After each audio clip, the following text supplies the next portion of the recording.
Good afternoon, good morning, you all. Thank you for coming in the room. Thank you for tuning in. We're going to get started in just a moment. As you come in, begin to share and ping people into the room. We're going to get started in a few moments.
Good afternoon, good morning.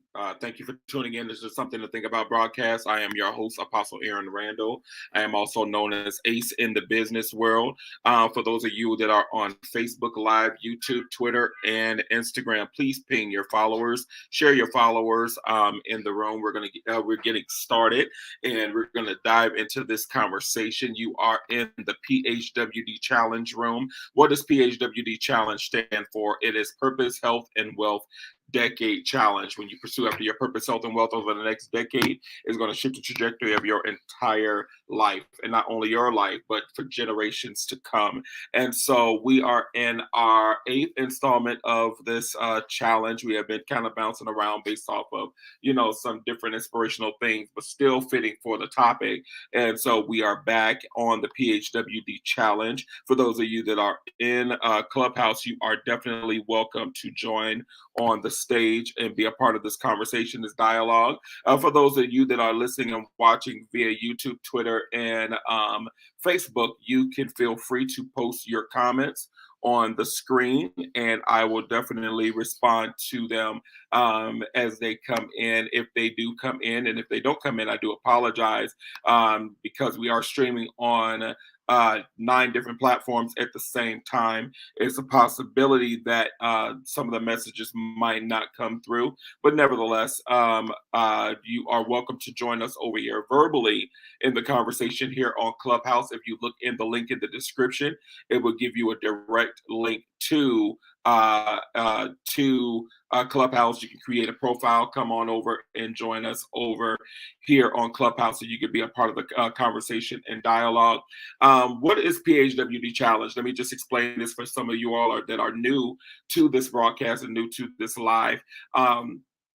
The PHWD challenge is something that God gave me right during the beginning part of the pandemic. It actually was something that I started during the new year coming into 2020. And it was focused again on purpose, health, and wealth over the next decade. And because we were coming into a new decade, it was fitting for us to, God to give me this as an inspiration to pursue after this over the next 10 years. And you begin to see your life change. We talk about, it's talked about how, when you do things almost to 30 days, it becomes habit forming. But what happens when you do things over a whole decade? It literally would change your life. And it's harder for you to go back to what you used to be or what you used to do when you do something over a 10-year span, and it literally shifts the trajectory. Now, this challenge in this room is not necessarily going to be going every week for the next 10 years. However, it is going to be some sporadic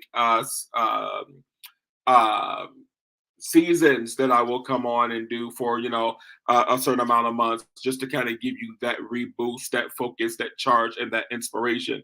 But here's the thing that is really significant to that, and the reason why it's not going to be consistent every day is that it's not my job to hand walk you through your entire process and your journey. But what I will do is to, give you nuggets so that you can apply the word or apply the wisdom nuggets that you're getting in this room. You have to exercise the word. You have to be able to exercise the knowledge and the wisdom that you are putting in, that you are receiving. And if you don't put in the work, you're not going to get out of it what you can get from it. And so this room has been going on pretty much off and on for the past a few months. And so those of you that are new, no worries. You can go back and go to my YouTube channel, which is listed in the description on my bio here on Clubhouse. And for those of you that are already on other social medias, all you have to do is just scroll down on my page and you will see a lot of the previous videos connected to this PHWD challenge, and also connect to the room that I did as well called Putting Legs to Your Vision.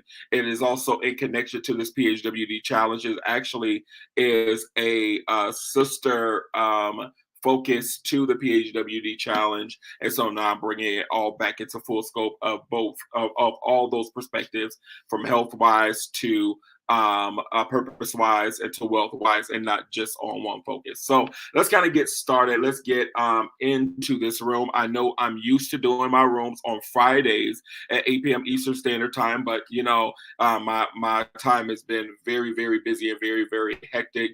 And so I had to reschedule it for this room. And now just to inform you that we're not going to be on like we usually do for 6 hours, but we're going to be on here for enough time that we could get a little bit of an impartation so that you can be able to take these things and apply them to your life. I see Misha is in the room. Misha is in the room. I see Michelle is Barbara is in the room. You are welcome to join on the stage and be a part of the conversation if you would like. And I see they've changed some things on Clubhouse, so I do not see the hand raise button anymore. But I will go ahead and just send you the direct invite. And whenever you're ready to come up, just accept, and you are welcome to join the conversation. So let's get into this discussion.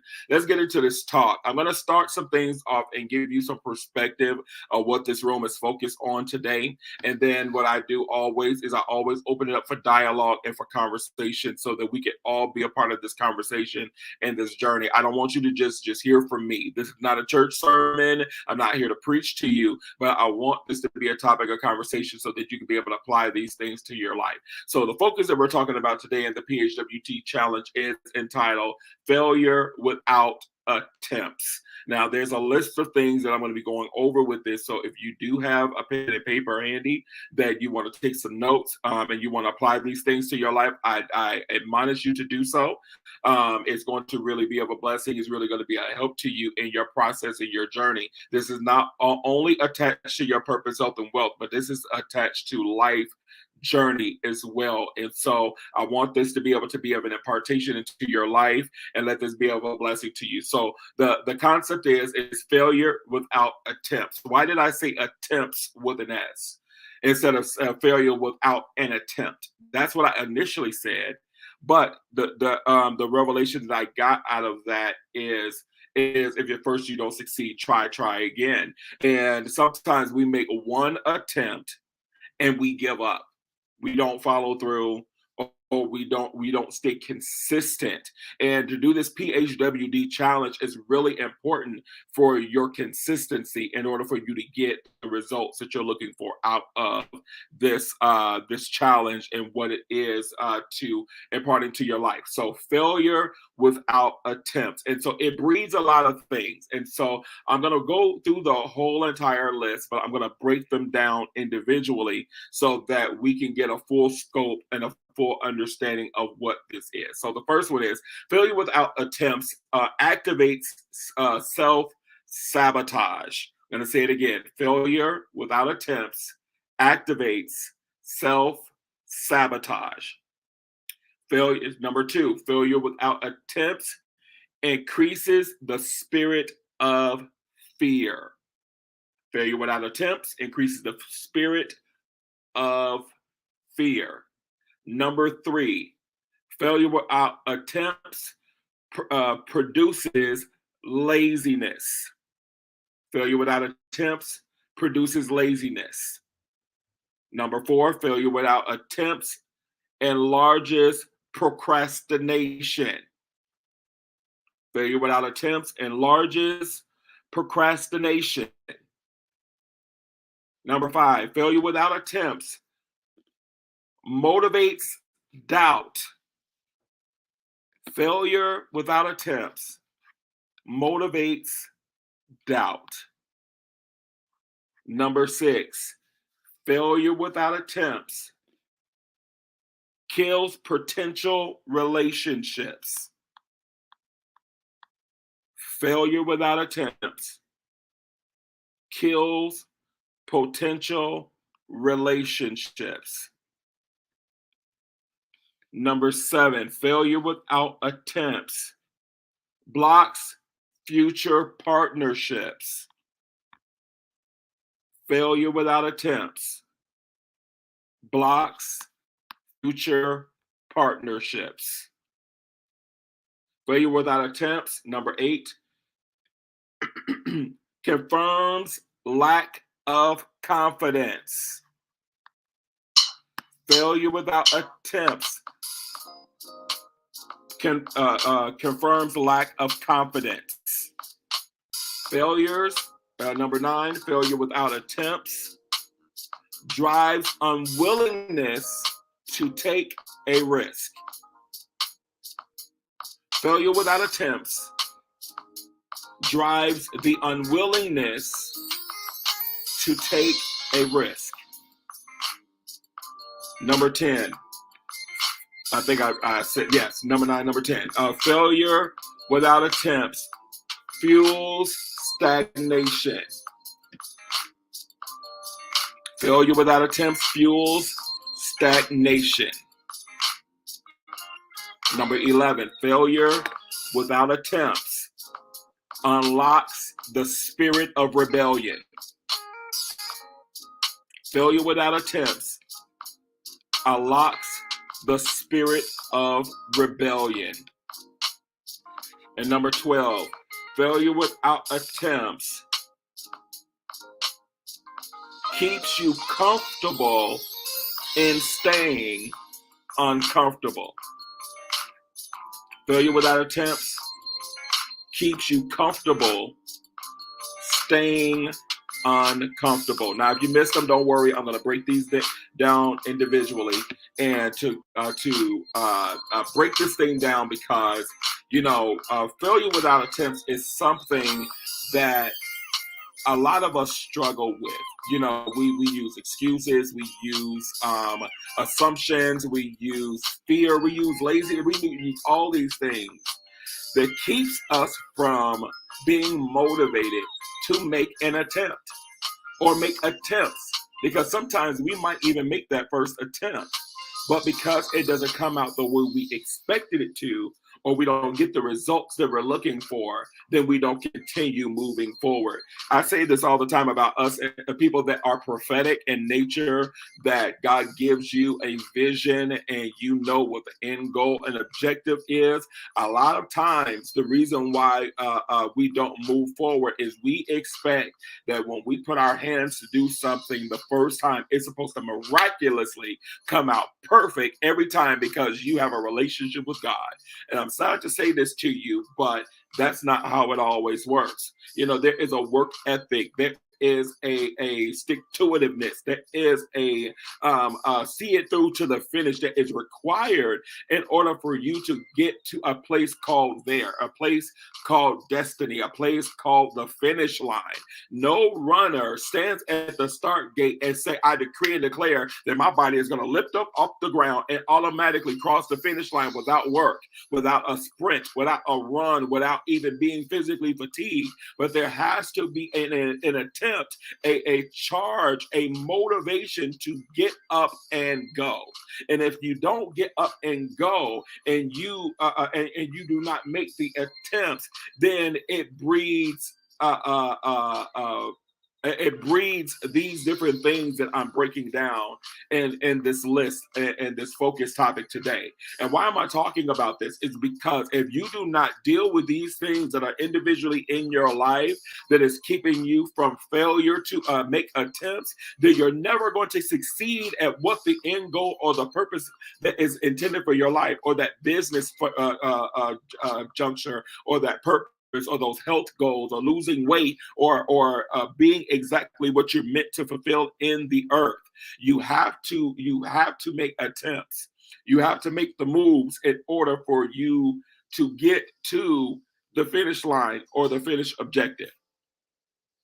So the first thing I mentioned was failure to attempt activates self-sabotage. Self-sabotage. Why does it activate self-sabotage? Is because when you, it's like you will say one thing and contradict yourself right after. You know what? I'm going to go ahead and lose weight. I'm going to get myself in shape. I'm going to go ahead and get it together. But you know what? It's a little hard. So, I'm going to start tomorrow. I'm gonna start next week. I'm gonna start when I got some groceries. I'm gonna go ahead and clean out my house, and I'm just gonna wait because I got kids in the house and I gotta cook for them, and they like chicken and they like all the greasy stuff. So I'm gonna go ahead and put it off until they get of a certain age, and then they'll be able to eat what I eat, and then I can do this a little bit easier. So it finds a way to self-sabotage. Or I know what to do, but then you say I don't know what to do, but you know what to do. If you know that you have to go ahead and eat healthy, you already know what things you need to go by. You already know that even if I walk 30 minutes to an hour a day, that is going to start the progress of weight loss. And I'm just using weight loss as an example. That's not going to be my focus, but I'm giving you some nuggets of how this applies in every function or every area. So if you begin to mobilize and you begin to move on it, then it becomes habit forming, but you have to continue on it. That's why I said attempts, not just one, multiple. Sometimes you're gonna slip up and you're gonna eat that chocolate cake, or you're gonna eat that piece of candy. But sometimes you got to challenge yourself and say, you know what, I'm used to eating 1 cup of vegetables a day. I'm gonna eat 2 because I slipped up, and I'm gonna work out an extra 30 minutes because I slipped up. And sometimes you got to challenge yourself. But if you do not make the attempt to to mobilize, but we call ourselves failures because we refuse to make the attempt. We won't even make the move. We won't even make it. So again, failure without attempts activates self-sabotage. It activates it in you because what it does is it brings yourself into agreement of the self-sabotage. Well, you know what? Well, I tried and it didn't work, so maybe that's why I shouldn't have did it. Or we find ways to give excuses to ourselves to not make the moves necessary. So we begin to become self-sabotagers to ourselves. and we begin to not move, and we begin to, literally, as I mentioned before, we contradict ourselves. We say what it is. Oh, I'm getting ready to do this, but I don't know, because I don't know where to start. It's like you speak it into existence, and then you retract your statement right after it. And so when you failure to make attempts, it activates that self-sabotage in you. It activates it. It stirs it. It comes in agreement with it because you refuse to make an attempt. So these are some things in the areas that you're going to have to kill in your life and self-sabotage, so that you can become successful in every area and facet of your life, and purpose, health, and wealth. So again, failure without attempts activates self-sabotage in your life. The second one is failure to attempts activates the spirit of fear, which is also connected to how self-sabotage works, because it is connected to a spirit of fear. You have gotten so complacent and so comfortable being in this box of comfortability that you feel like, if I make a move outside of this box, I don't know what to expect. I don't know what is happening. I don't know, it's the fear of the unknown. It's the fear of the unexpected. It's the fear of even success, or even accomplishing the goal, or feeling like it's so much to handle, or maybe I can't maintain it, or maybe I can't grow it. And the thing about assumptions is, the world says when you assume, you make a what of yourself. So when you assume and you put yourself in you allow not being able to make attempts because it's rooted in the spirit of fear, it keeps you locked into this box of comfortability, because you feel like, okay, I already know this. I've already gotten this far. And so I'm just going to just stay here. But you're irritated in being where you are, and you murmur and complain about it, but you won't make the next steps for you to move into your purpose, your health, and your wealth, and being in an abundant place, being in a healed place, being in a delivered place, because you're governed by the spirit of fear. It increases it. When you don't make an attempt, you give over yourself to the spirit of fear, and you find yourself scared to make decisions, scared to build relationships, scared to partner, scared to believe what people say, scared to and the list goes on. But what you do to kill the spirit of fear is when you make an attempt. Let me give you an example. Now, as I always say, I can talk about myself, but I can talk about anybody else, right? And some of you all are familiar with this story. I talked about how I took myself on a vacation for my birthday a few years ago, and I went to Mexico, and I decided that I wanted to go. To this park grounds in the middle of this jungle, and go ATVing, zip lining, bungee swing, all this stuff, right? Stuff that I would probably never do. I never would consider doing it. And not, it's just like, yeah, I had a little bit of fear. I'm not even gonna lie, but I was like, yeah, I don't know. So I decided the first thing they take me up to go do was zip lining, and they put me on a zip line roller coaster. Which is the first thing that they had me do before I do the zip line, because it was at the highest peak and the highest point of this entire line of zip lines that you had to do. And if anybody's ever been to Georgia, you know that Georgia's trees are very tall. Well, double the height and go another 30 feet on top of that is how high up I was in the air doing this zip line. And you get to the zip line roller coaster, and it was pretty much a box platform, a square platform that we were on, but only two sides had railings, and the other side was pretty much a straight drop, several hundred feet from the air. And we was way above the trees. And so I'm sitting here like, I don't have a fear of heights unless I feel like I'm unsafe. And I'm like, I don't know if I want to do this. And the Lord said to me, you done walked up all these stairs to get all the way up here. You're about to turn around and go back all the way down these stairs again. And I had to come to a resolve within myself that if today is the day that I'm going to die being on this zip line, then regardless of that, regardless of what I want to do, if death is going to meet me today, it's going to meet me. If it's going to happen on the zip line, if it's going to happen for me losing my breath walking down these stairs. I decided to kill the spirit of fear in that moment. And I began to say, okay, I'm gonna do this. I literally was stuttering like this. Okay, I'm gonna do it. So they put the harness on me, and a zip line roller coaster is not that you are in a regular zip line. You're literally sitting in a harness and you're holding on to like handlebars and you are like swinging back and forth, and it does dips and all this stuff because it's not a regular zip line. It's like a roller coaster.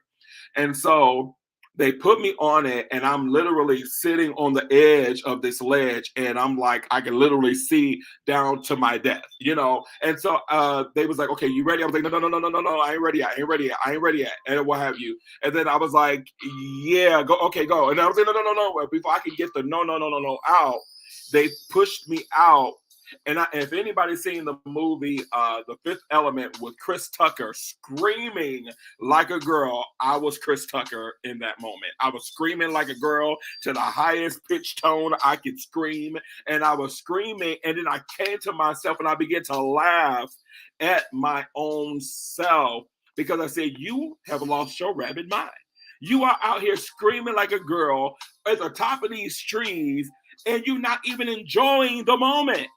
And once I started to laugh at myself, I began to enjoy the thing that I fear. I began to enjoy the moment and looking at the views and experiencing the wind blowing. I got a bald fade, so I ain't got no hair for it to blow through, but blowing on my face and just, enjoying it. If I would allow the spirit of fear to govern my life, I would have never made an attempt to try something that I never tried before. I would have never done it.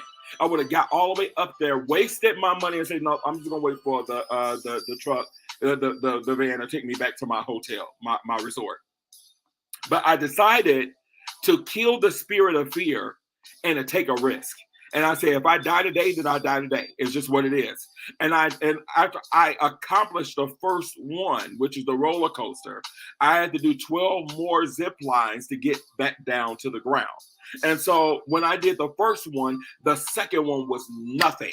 It was nothing. I had no fear because I got over the initial hump of fear because I made an attempt. And not only that I make an attempt, I succeeded. But that's what the spirit of fear does. It grips you into a place of thinking that you're going to die or that you're not going to succeed or you're not going to win. And it keeps you in the stagnant place. That you're like, no. I'm just going to go ahead and go back down. I'm going to go ahead and tuck tail and accept defeat and accept failure because I refuse to make an attempt. So I made the attempt and I enjoyed it and I can't wait to go back again. Sometimes that's what fear does. It puts you in a holding pattern because of assumptions. You think you know what the experience is because you never done it. It's like when you look at a meal and you say, oh, that looks disgusting. I'm not eating no caviar. I'm not eating snails. I'm not eating any of that. I'm not eating sushi. But when you taste it and you begin to take a risk, you be like, your palate begins to change. You begin to grab an appetite for something that in your physical eyes look disgusting, or you had a fear of it. And when you begin to try it, you be like, And now all of a sudden you are now eating something that you despised because of fear, because you were not willing to take an attempt.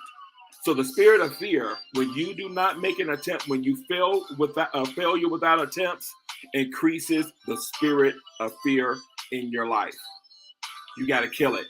Because if you're not willing to take a risk, if you're not willing to just take a leap of faith and allow fear to govern your life, you would never succeed in a lot of the things in your life.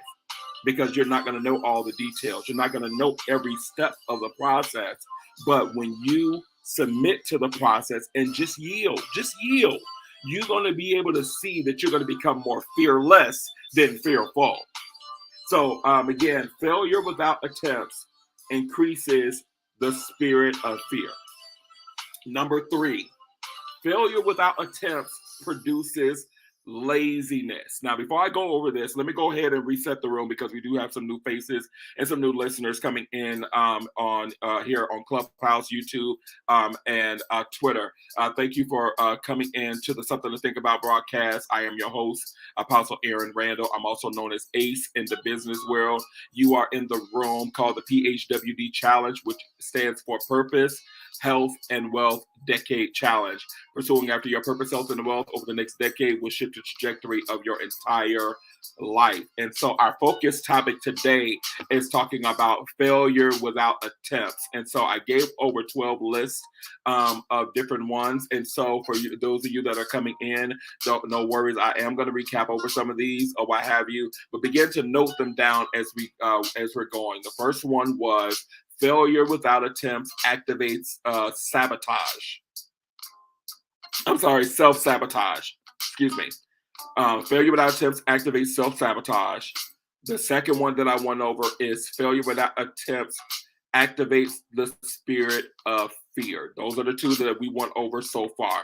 So we're going to continue on in the progress. And as we go, I'm going to, you all are available to come on up and be a part of this dialogue. I'm just really setting the room, setting the atmosphere right now and doing this quick little teaching. And then we're going to go into to discussions. And I want to hear your perspective. And you are all welcome to come up and be a part of the stage and be a part of the conversation. So again, we left off with failure without attempts increases the spirit of fear. Now we're on number 3. Failure without attempts produces laziness. Why does it produce a laziness? Is because, again, you get into a comfortable place and you get into this stagnation or this laziness that you just get comfortable and you believe that, I got time. I got time to do it later. I got time, I do it when I'm 30. I do it when I'm 40. I do it when I'm 50. I do it when I'm 60. I do it before I'm getting ready to die. And so it's like you put off for tomorrow what you can do today, but it breeds this laziness and that you halfway do it, or you don't do it with fullness of intent. You don't do it to the very best of your ability, and then you just get lackadaisical and you do not pursue after. You don't put your all into it because of that failure attempt produces this lazy spirit. You just don't, you put it off. The Word of God speaks about. Let me just bring this from a spiritual perspective. Let me count the days that I might apply wisdom. Let me count the days. Let me be mindful of my time, that I can't just lay around and just think, okay, I'll do it tomorrow, or I'll do it a week from now. I do it when I feel better. I do it when I'm got a little bit more money. I do it when my credit is good. I do it when I got a little bit a better job. I do it when I walk off this job, or I'll do it, and I got more time. I do it when I get my life together, and then I'll submit to God. And all of this applies even to your relationship with God, that even accepting of a relationship with God, you feel like you got to have everything in order, but you decided you're going to put it off for tomorrow. A couple of weeks ago, I was talking about when Elisha came to the widow woman that her sons was getting ready to be sold into slavery because of a debt that was owed. And he asked her, what does she have? And he began to give her instruction to go and borrow pots. And then after she goes and borrow pots, he gave her instruction again to pour into those pots until the last one was full. Then he gave another instruction and say, go into the market, go sell the oil, pay off your debt, and live off the rest. But if she had a spirit of laziness, she would have never even went to go borrow the pots. Well, I'll just do it tomorrow. Or she would have gone to borrow the pots and she would have filled the vessels, but she would like, I'm tired. I just got done filling up all these pots and all these vats. I'm not doing this today. I'm going to do this tomorrow. But here's the thing about an appointed time. And when God is doing something strategic in your life and the laziness gets the better of you, you miss windows of opportunity. See, the things about clouds and when there is an outpour, of rain clouds is the thing that's significant about rain clouds is that they're constantly moving. They're never staying in one place because that would cause flash floods, but they are constantly moving because the wind keeps them moving. The breath, the pneuma, the ruach of God keeps the wind, keeps the clouds moving, and you have to be at the proper place at the proper time for the outpour, and you're going to miss it. But because the spirit of laziness comes upon you because you have a failure to even make an attempt, you will miss your window of opportunity. And then you think, well, you know, it might come back around, and it might not ever come back around. It might not ever. Storms and clouds build, and then they dissipate, and then they disappear. And then the clouds is clear, and you don't see any rain clouds in sight. And then there might be a moment of drought, but because he is trying to fill you up like a cistern or like a river, and you can get your outpour, you miss it because of laziness, because you failed to make an attempt. Because the spirit of failure, or the failure of a failure without attempts, it breeds this spirit, it produces the spirit of laziness, that you think that you can do it later.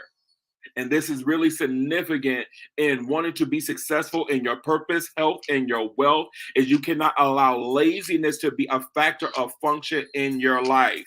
I talk about this. I talk about myself about that. I work 18 hours a day, 7 days a week. I own 7 businesses. I'm a ministry leader, apostolic prophetic leader. I'm a mentor. I spiritually father people. I do ministry. I have a long line, a list of things that I do that I can't even afford to have a spirit of laziness in my life, because people's lives is dependent upon the success of me doing or accomplishing what God has intended in my life. I was talking to one of my brothers. I thought he was going to be on right now, but he's not. But me and him was talking, and he was saying, man, I wish I could, have that same fortitude that the way that you have it, that you're just persistent and that you keep doing and going and going and going. I said, do you know that this came with a lot of failed attempts? Do you know this came with failure to even make attempts? Do you know that I have had moments of inconsistency in my life, and I want to blame the devil, and I want to blame God, and I want to blame my mama, and I want to blame everybody else for my doing, And I had to come to this resolve that if you do not see it through to the finish, it's not going to get done. It's not going to be complete. You have to put in the work. You got to have a work ethic to see it through. But if you have a spirit of laziness, that your bed and your TV and Facebook and Instagram and Clubhouse and all these other avenues gets the better of your time, when you can occupy your time to putting it into your purpose, when you can put it into your dreams and your vision, the word of God says a little folding of the hands, a little twiddling of the thumbs, suddenly poverty comes upon you because of the spirit of laziness. Now, because of the spirit of laziness is not what the word says. I'm adding that too. I'm not adding to the word, but I'm saying that that's what that is. It's laziness. It's not a work ethic. I was also talking to this same young man, and I said, do you know that lately I have been studying prolific entrepreneurs and leaders in the world, be it those that are deceased and those that are still currently living. And the thing that I thought that was not necessarily profound, but it was enlightening to the fact this is where the church fails at, is that they have a work ethic. I just started watching the series that was that's called We Crashed, which is based on the company called Rework. This husband and wife couple build this brand, which is basically like shared workspaces for entrepreneurs, and building this connection and all this stuff. And this man had made millions and billions, but he was a serial entrepreneur even before he built rework, and how he had this product and it failed, and he had that product and it failed, but it did not stop him, because he continued to move and to push forward in what it is that he was doing. Same thing with Roy Kroc, which became the owner and pronounced founder of the McDonald's brand. He was not the original owner. The McDonald's brothers was the ones that started McDonald's, but it took Roy Kroc to come in with a visionary capability, with a work ethic and a fortitude to get things done. But they wanted to diminish him because they didn't see the value. They didn't see its potential. But if it wasn't for Roy coming in to take that brand from being local to now being international, McDonald's wouldn't be even known today. It would have collapsed years ago. But it took somebody with enough fortitude, not dealing with the spirit of laziness, that came along to say, I see the potential. I see what it can be. I can see how this can be. At first, it was just a national brand across the world. And I'm from Chicago. So being from Chicago, it was labeled that the Schaumburg location, which is a township right outside of the city of Chicago, about 30 minutes outside of Chicago, was the first location for McDonald's, and it wasn't. It was in San Bernardino, California, with the McDonald's brothers. But that man, because of his fortitudeness and his stick-to-itiveness, was able to build this brand. He was able to get a pitch and to sell this brand to different entrepreneurs all across the United States to make them franchisees. And he built this massive conglomerate. And so, but that was not through laziness. That wasn't through, I'll do it later. That was through countless of hours of work, countless hours of producing, countless hours of, when one person says no, finding a way to get them to say yes. Finding a way to persevere when they want to come and foreclose on your house, and when they want to evict you out of your place, and when you don't have enough money to maintain. What do? That should be the fire that puts up underneath you, not to make you more lazy. It should be the thing that pushes you forward instead of slows your progression. And so again, failure without attempts produces the spirit of laziness. It produces laziness or lazy quality in you because of failure to attempt. Because when you fail to attempt, you feel like you got time to do it later, and you might not ever. This body owes it's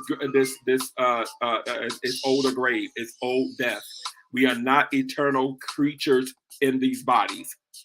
And so we all will eventually perish, and we have to be mindful of our time and not allow the spirit of laziness to keep us from failure to make attempts in your life. So again, failure without attempts produces the spirit of laziness. I'm going to go over one more, and then I'm going to open this up, and then we're going to dive into some more of these qualities. And open this up to the room. For those of you in the listening lounge, you are definitely welcome to come up and be a part. So let me do a quick recap before I go over the fifth one. So the first one is failure without attempts activates self-sabotage. The second one is failure without attempts increases the spirit of fear. The third one is failure without attempts produces the spirit of laziness. I'm sorry, the fourth one. We're going to do four, and then we'll open it up. Then the fourth one is failure without attempts enlarges procrastination. Procrastination is similar to laziness, but here's the thing about what procrastination does. Procrastination is more so focused on the fact that you know what to do, and either you might have even started, but then you're slowful in continuing on with it. You're slowful in being productive in it, and you'll again do it in your timing instead of maximizing your time and your potential. And what will take you, a 30-minute journey is now taking you 40 years.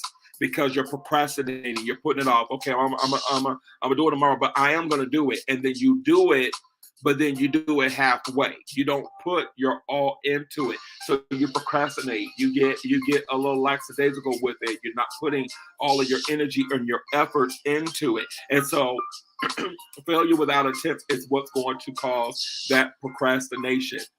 I get it. Sometimes we get moments where we are tired. We worked hard. We've done, or we worked. I won't even say worked hard because sometimes we just work because we just, get our check and we go home and we just lounge around and we, rest the rest of the day. But then we realize that when you really analyze your time, you really have a lot more time than you really think that you have. When I talked about this a few months ago, when I started this room, one of the first assignments that I gave to this room was take a week and analyze your day. Write down what you do every day, all day for the next 7 days, from the time that you wake up to the time you go to sleep. If you take a pee break, if you take an eat break, the time it takes for you to get up, take your shower, brush your teeth, wash your tail, put on your clothes, and get in your car and head to your office. How long does that take you to do that? What time do you get to your office? What time do you start work? What time do you take your first break? What do you do on your breaks? What do you do on your lunches? What do you do when you get off? And how long does it take from you to get off from your office to get to your home? What do you do from the time that you get home to the time you go to bed? And analyze these things, everything that you do 7 days a week. And you're able to see where your idle time is. You're able to see where you're putting too much unnecessary time into unnecessary things. Like, I know we're on Clubhouse, but let's be truthfully honest. A lot of times we are captivated by being on Clubhouse, looking for answers and solutions instead of moving on the solutions that we already have. We'll capitalize on that. Now, I know, I'm in this room right now and I'm grateful for you all being here. However, sometimes we put too much attention and too much focus on things that is not really fully benefiting us. And so the reason why I do my rooms differently is because I don't want to just give you a prophetic word. I don't want to just minister to you by the way of the Spirit, but I want to minister to your soulish realm. I want to give you some word of wisdom so that you can apply these things to your life, so that when you get out of this room today, you can begin to mobilize on your visions, mobilize on your health, mobilize on building wealth, and apply these things. Go back and listen to the replays and study these things and begin to look at your life. Okay, this is where I need to shift this. This is where I need to change this, and begin to exercise the word. And so this is why I do things different in my room. We're going to have moments we're going to pray. We're going to have moments when we're going to pray. We're going to have moments when we're going to prophesy and all that stuff. But the significant thing about this room is to give you words of wisdom. So again, failure without attempts enlarges the spirit of procrastination, that you're not as 100 and focus of what it is that you're doing. You do it halfway, you do it 25%, you might even do it 10%, and you get that satisfaction of feeling like, at least I made a move in it. At least I'm making some snail steps and I'm making some sort of attempts to it.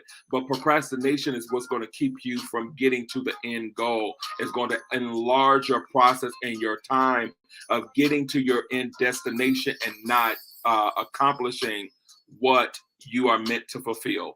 So I know I've said a lot, and I got a lot more to go. And I might have to break this into 2 different segments because I'm not able to stay on for 5 hours today. However, because I have some things that I have to focus on as well.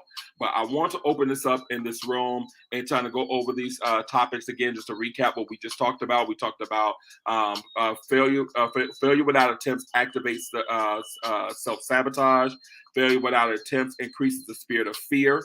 Failure without attempts produces laziness, and failure without attempts enlarges procrastination. Let me say it again so that you'll have it, and we can go ahead and open up this room for discussion.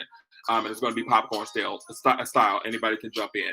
Again, the first one is failure without attempts activates spirit of sabotage. Failure without attempts increases the spirit of fear. Failure without attempts enlarges failure without attempts produces laziness, and failure without attempts enlarges procrastination. Anybody would like to jump in and would like to share?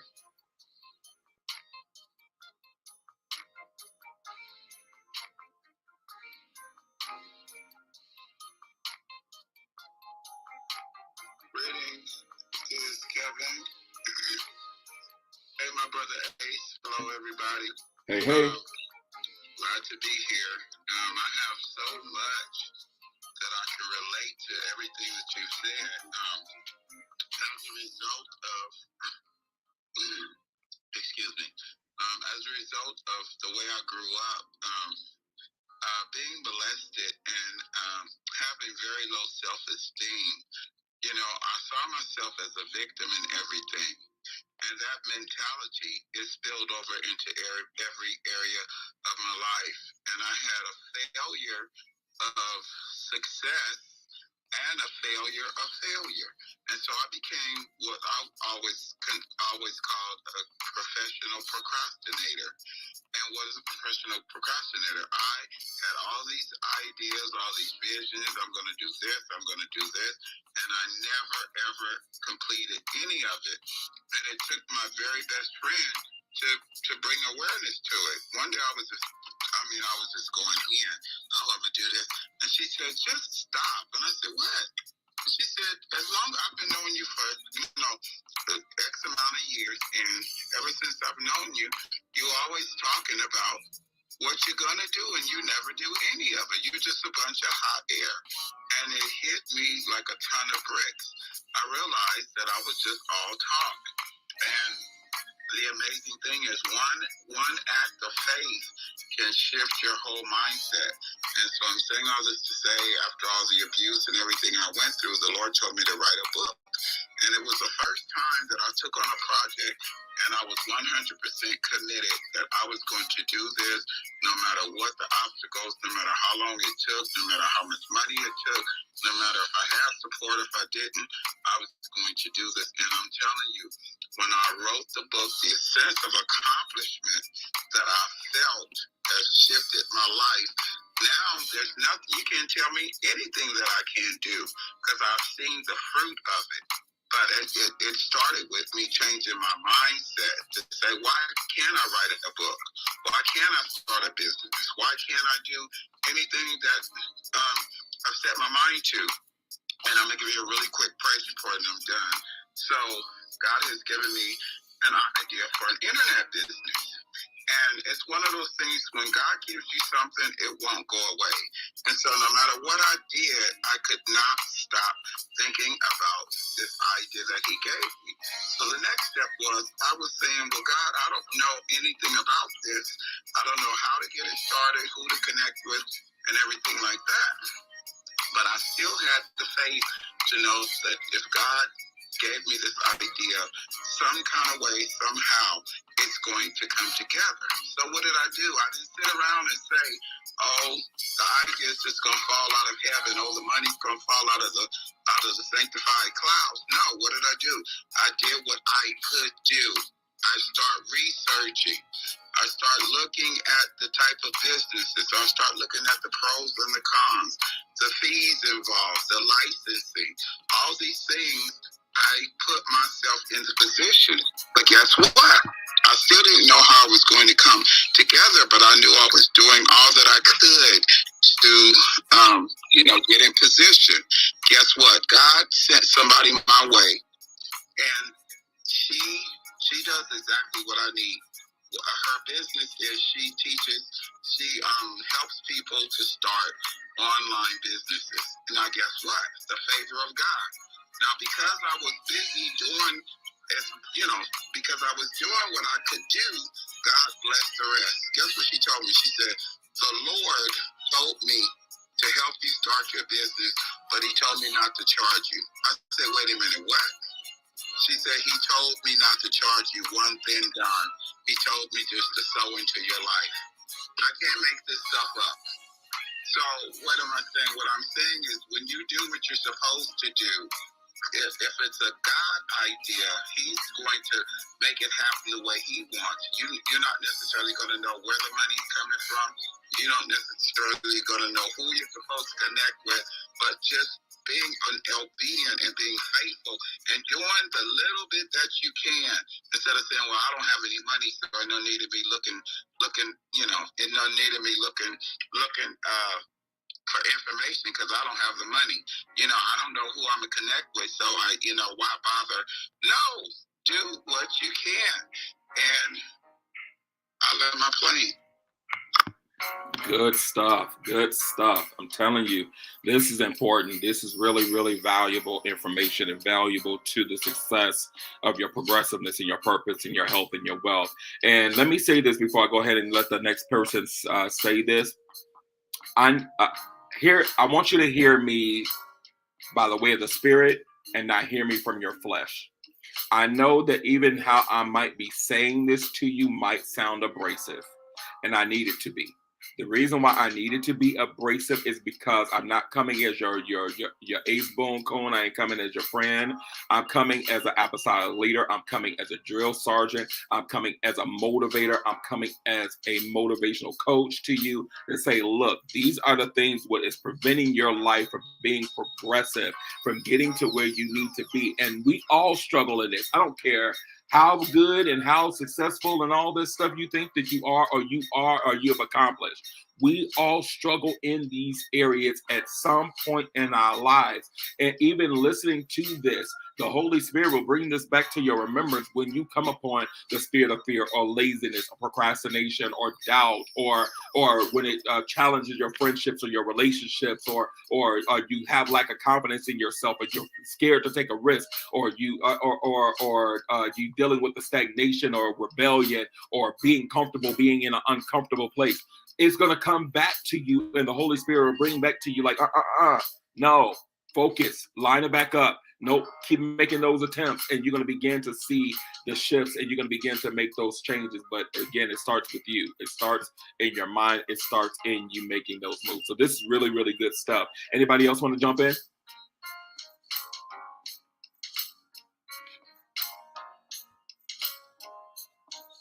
Mr. Barber, if you're there, I can't hear you. Can anybody else hear them? No, sir, I can't hear them either. No. Okay, well, why don't you try to come out the room and come back in, and then you can come on and speak.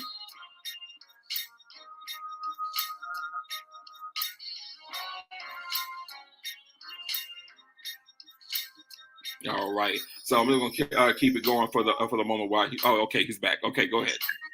Yes, sir. Can anyone hear me now? Yes, sir. Go ahead. Awesome. Praise God. Praise the Lord, everybody. How's everybody doing today?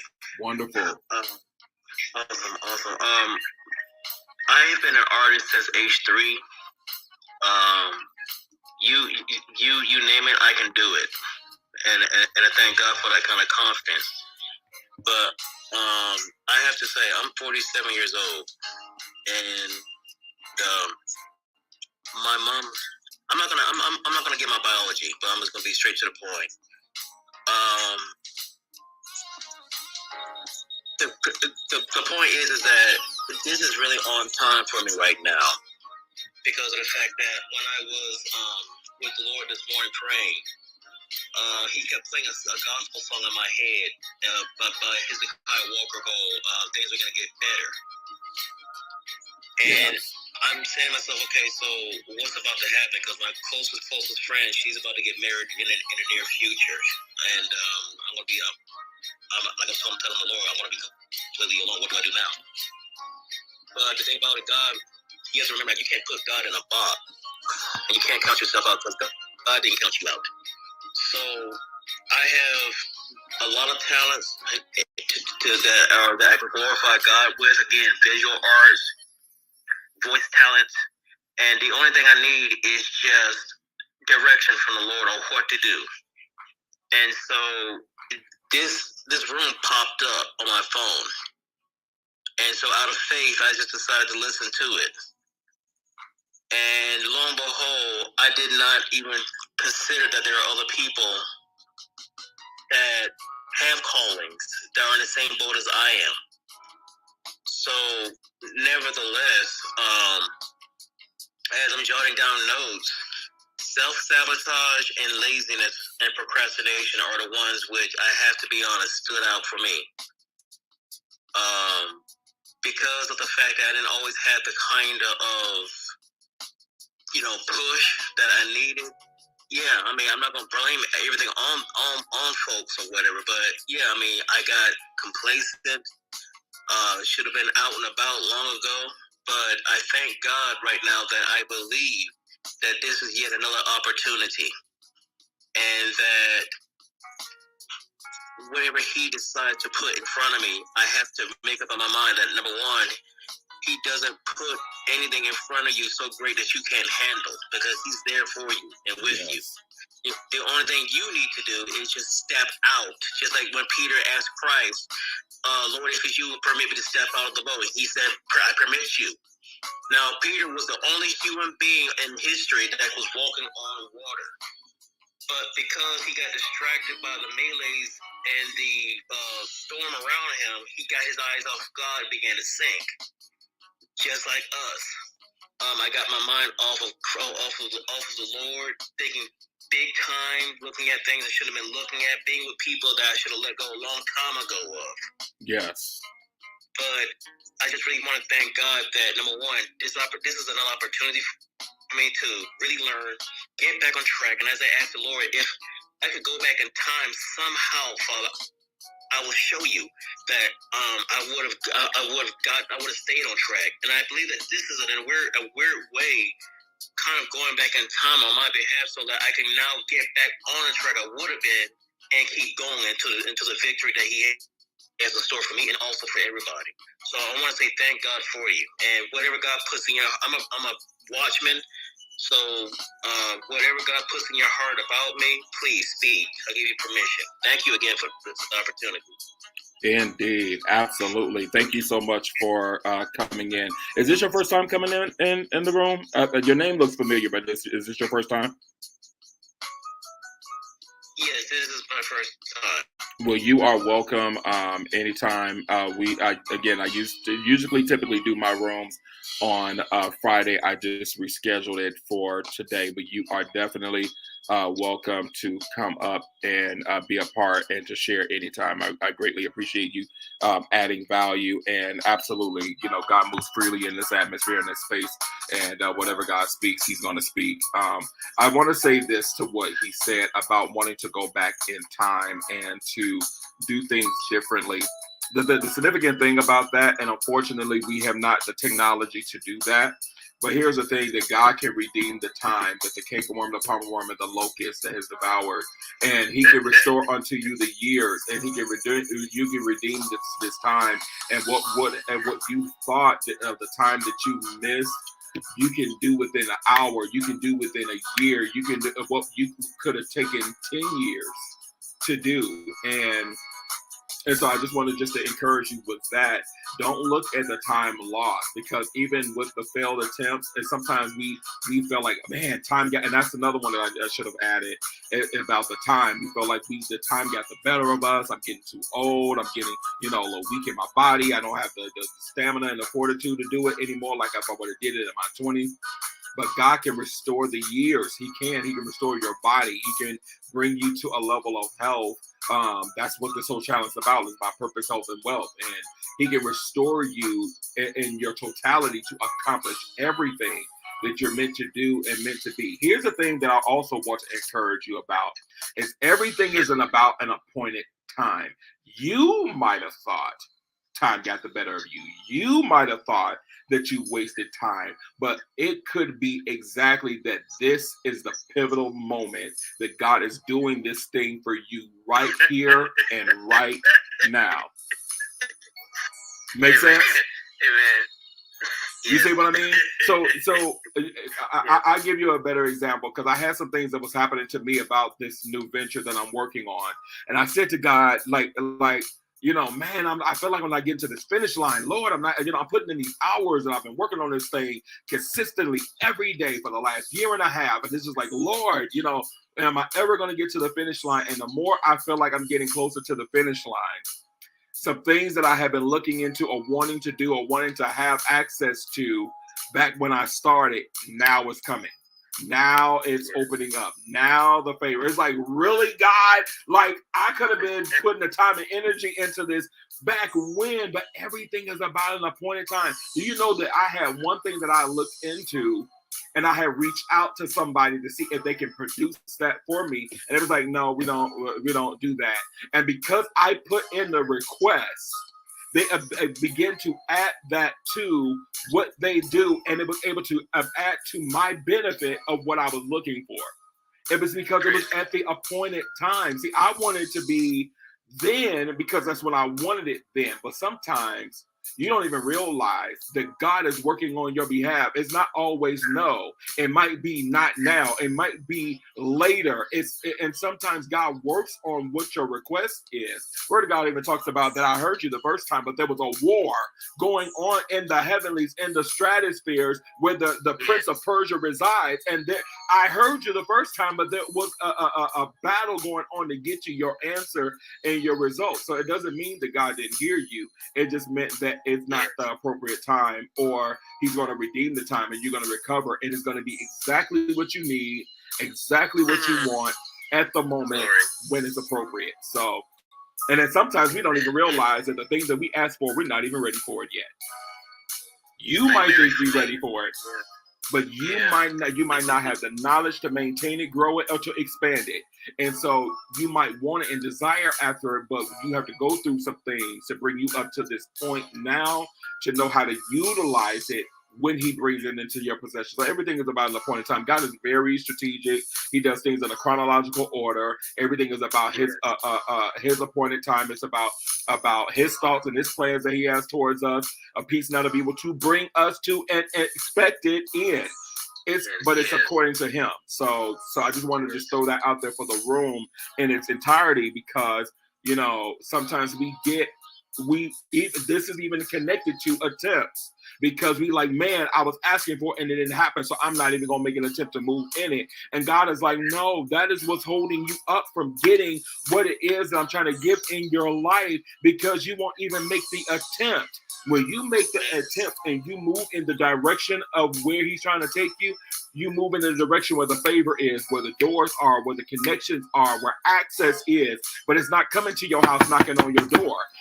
You got to go to where the doors are. And when you go to where the doors are, he will open the doors no man can shut for you. And he's going to give you favor when you walk through the door, because he holds the heart of the king in his hand. And you're going to get access to when you meet those lenders and meet those venture capitalists and those investors and those partners and those friendships and those connections that are going to come when you move out of that lazy and that procrastinating space. Yes. That's when it's going to come. And so this is not just for him. This is just for the room. It's because what he said is very vital to our process, because we get caught up in timing. But we serve a God that's eternal. Yes. We serve a God that's eternal. He's not governed by time. Only we are. And so we got to understand that. But this great stuff. And I hope even what I shared to you add value to to some answers what's happening with you. It did. Thank you very much. Indeed. God be glorified always. Let me just reset the room before we go on over to the next person, because we have some new faces in the room. You are in the Something to Think About broadcast. I am your host, Apostle Aaron Randall. I'm also known as Ace in the business world. You are in the room entitled, which is entitled the PHWD Challenge. What is the PHWD Challenge? It stands for Purpose, Health, and Wealth Decade Challenge. When you pursue after your purpose, health, and your wealth over the next decade, is going to shift the trajectory of your entire life. But the focus topic that we're talking about today is talking about failure without attempts. And so just to do a quick recap of the different things that we were talking about, what failure without attempts breeds or unlocks in your life. Failure without attempts activates self-sabotage. Failure without attempts increases the spirit of fear. Failure without attempts produces laziness. And the last one we talked about, and I have several more, don't worry. Failure without attempts enlarges procrastination. So right now in this segment, I'm opening up for discussion before I move on to the next list of things that we're going to talk about in this topic and then its focus. So those of you in the listening lounge, you are definitely invited to come up and be a part of this dialogue and conversation and discussion. You are definitely welcome. But I'm going to go ahead and go back around the room. It's popcorn style. Anybody else wants to jump in and add their input and add value? Good afternoon. Apostle, and everyone on the stage. More grace, sir. Pastor Micah here. Yes, I'm in my office actually prepared for it tomorrow, but I was listening, and it's amazing that you talk about that. I used to be governed by fear and anxiety. Let me say that again. I used to be governed by fear and anxiety to the point where it paralyzed me to do certain things, even to the point where my anxiety was so high, even going to work. I was breathing heavy. I would get sweats. I would get stomach aches. I would just get the what ifs would always run through my head. And so it caused me to miss some things. One of my greatest things I've been putting off or having high anxiety about lately is going back to school and, putting more on my plate, being a pastor, being a dad, being a husband, being a son, being a friend. And but the Lord has been mandating me to go back to school, but then also now he's added write books to it. I'm like, Lord, I'm not no writer. Like, writing, if you see my sermon notes, people will be like, how are you getting so much revelations and all I got is like 1 or 3 words on my whole paper? Indeed. But I know what the words mean and how it leads me there. But it just I had to pray and been in strong prayer that the enemy cannot steal my time. And sometimes that's what we have to do, because fear will cause us to miss and not do things. And I'm not going to say I'm 100% over it. I'm not going to sit here and say I'm still I'm flash in the pan and I just do it. No, I still have to go through. I still have to give myself self-talks. I still have to consult my wife to get the confidence to go sometimes. And that's what we all have to do. Even consult a friend or a loved one who's really in our corner. Also go to God, but that person has to know God and not give you themselves. So I had to really learn, and I didn't really start getting over my anxiety until I got to the seat of a pastor. Yes. Where I had to be more brazen. I'm non-confrontational. I will do whatever I can. And I've had to learn, like, hey, if I don't start standing up, people gonna walk all over me. So I've had to learn those things, but I had to learn how to do it with God's grace. And I always had to say, God, in your weakness, in my weakness, your strength is made perfect. When I'm feeling anxiety, I lay hands on myself and start praying, Lord, take this anxiety away from me. And I will do it. I will say, if God's before me, he's more than the world against me. See, the problem with us, we identify with our fear and make it a part of our fear and make it a part of us instead of identifying with Christ, who tells us we are more than a conqueror, who tells us he is before us, who tells us, he is our strength if we allow him to be our strength. He tells us he is our banner. He tells us everything we need when we walk in him. And to the young man who was speaking before me, first of all, Apostle Aaron said everything I was going to say. Wow. He took every word out of my mouth when he was talking it. But I want you to, again, be encouraged. God operates in his timing. We are on a finite time mentally, but God operates in a supernatural time. If you don't believe me, just ask Sarah and Abram. They, by our structure of time, they weren't supposed to be having kids at 90 and 100 years old, and they birthed more kids after that. So I'm just saying, your time, what you think is time you missing is actually God preparing you for your true launching point. So that's all I want to say, just to encourage you. Thank you. Look, that is, see, you led us to the cliff, man. You could have kept going on that last one, man. Look, man, look, I need you to expound another 5 more minutes about that launching point. 5 more minutes. 5 more minutes. I'll see. Let me see what the Lord. So with the launching point, let's go here. All right. So you said so with the launching point, we all have a point where God says, now is your time. What we tend to deem is look at people who are our age or younger operating in a grace that we're not meant to operate in. And so we're looking at them like, God, I'm missing my time. I'm missing my time. And what God is doing is preparing you, because you can't just take off without the rockets being warmed up. A rocket cannot just take off and just go. It's got to go through its countdown. It's got to go through its preparation. It's got to go through its check system. It has a list of things that all have to be checked, even from the control booth right down to the astronauts in the cockpit, right down to the people around, making sure it's fueled up. It's got a checklist that's got to run off. Yes. And God will run his checklist with us. And once we cross off everything on his checklist, he's going to launch us. And many times we get this competition and competitive spirit and comparing spirit that we feel like we got to be in somebody else's mantle. Guess what? I don't want to go through what such and such had to go through to get to where he is, because I barely can handle what I'm going through to get to where I'm at today.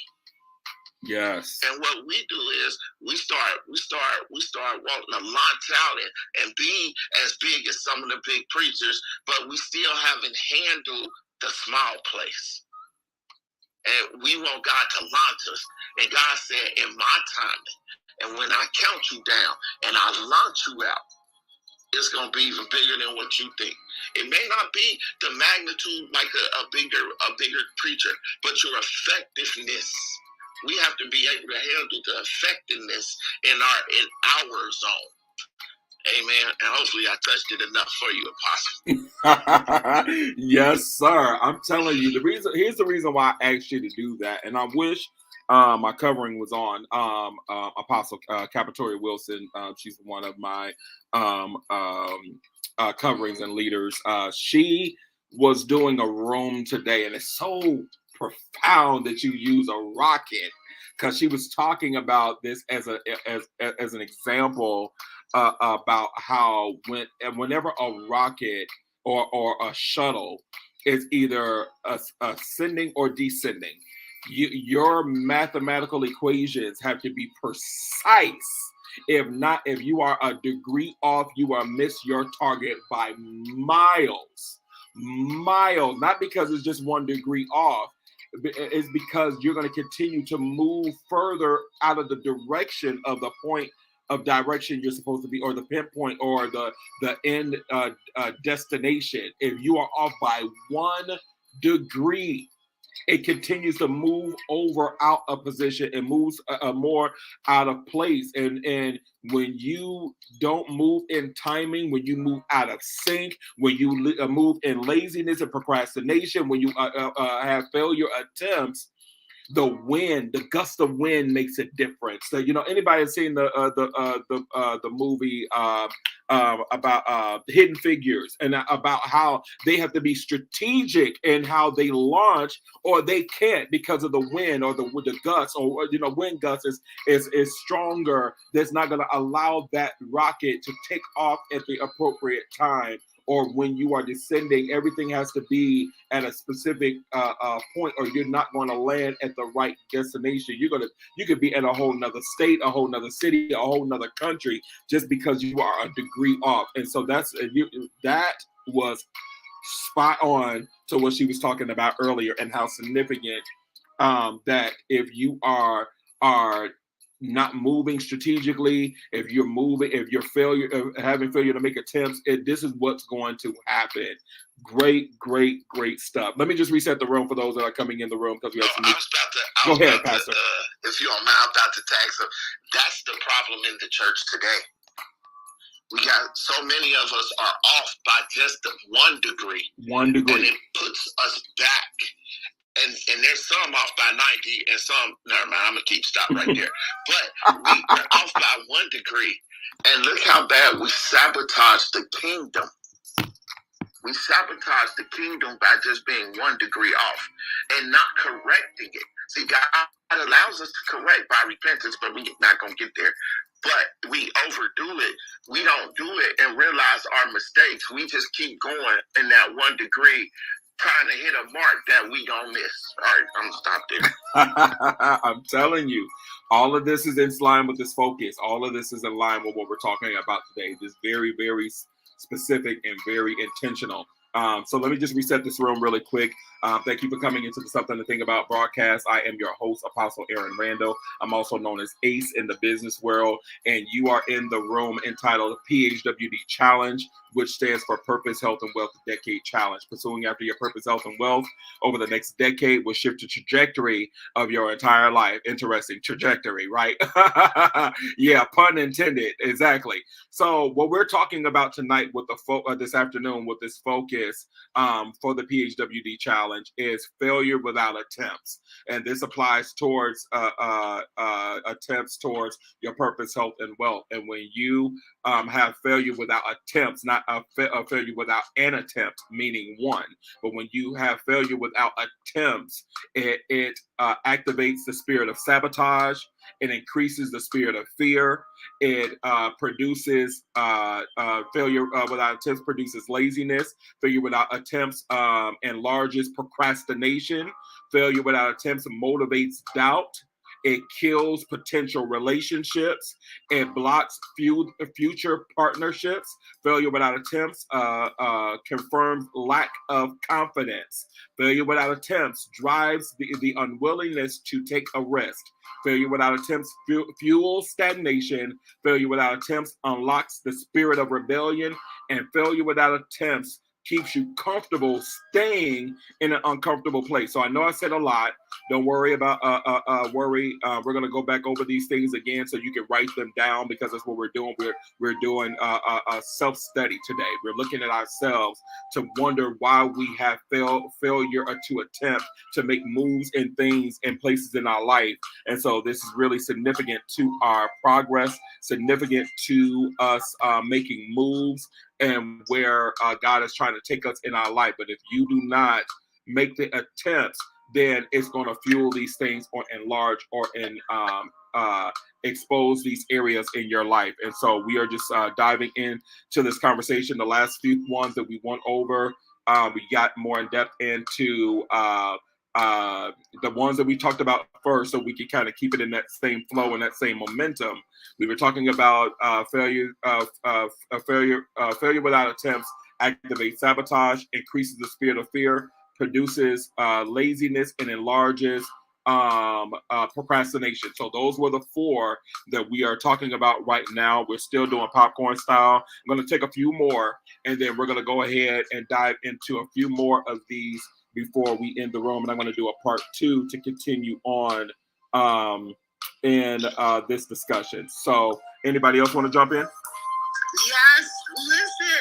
Oh my God, you are all in my coffee. I am writing a book called Kiss Failure Goodbye. Hello, Success. Wow. Did you know this was God? I don't even know you from Adam, okay? I think I know one person in here. Keandre? Yeah, Prophet Keandre. But I'm basically saying, this was happenstance.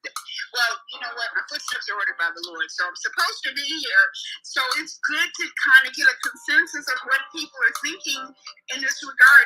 Sir, you said the sentence so fast. Could you please slow down when after you said failure is an attempt?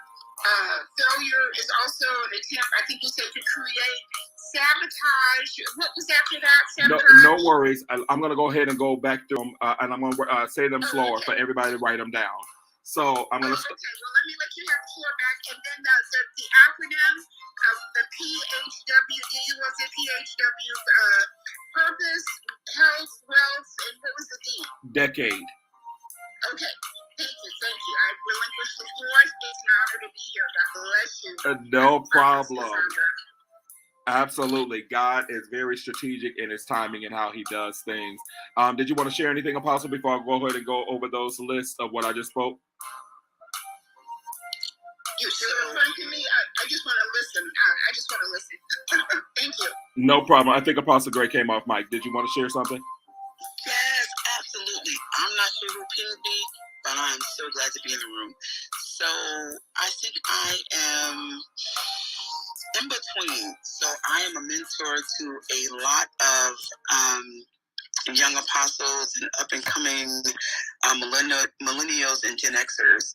So being a mentor to this generation, I applaud you all, because I find in those whom I mentor that my role in encouraging them to take the leap, right? My role is to encourage them to not be afraid to do the thing that they believe that they're purposed to do, and to not be afraid, right? And that's one of the things that Jesus was trying to get in his disciples when he said, cast your nets, right? Yeah. You know, throw them on over, right? And that's one of the things, one of the joys I get, because quite frankly, I was not told to do that, right? In my generation, I was not told, hey, Norma, go do the thing that's in you to do. I had to navigate that by myself. So in this room where I'm listening to you encourage people to make the mistake, right? That's pretty much how you learn and grow, right? And with all of the tools that you have, not only spiritually, but naturally, the thing that the enemy plays on is the fear of the mistake. But to be quite honestly with you, more of you will succeed than will fail. And that's what the enemy doesn't tell you, right? Yes. He will say, you're going to fail, you're going to fail, you're going to fail, which keeps you from not doing it, right? Even in the garden, the reason why Jesus was struggling, right? Because the enemy was trying to tell him, dude, you about to go on the cross, and these people not even going, after you go on the cross, they're not even going to appreciate it, right? His own people who he came to save was the one that persecuted him. And this was even in my own life, right, in my own walk, was like, you're not the favorite child. You're not the one that they want to be the anointed one, the favorite daughter of the house, blah, blah, blah, blah, blah. But the reality, and those of you that can hear the reality, is you are going to succeed. Yes. So don't let the fear of the failure stop you. Go for it. Go for it. And when you do, you're going to find that there are more people that will support you in your boldness, the audacity, right? So one of the things that I do as a clarity coach is I say to my clients, have the audacity to go for what you know.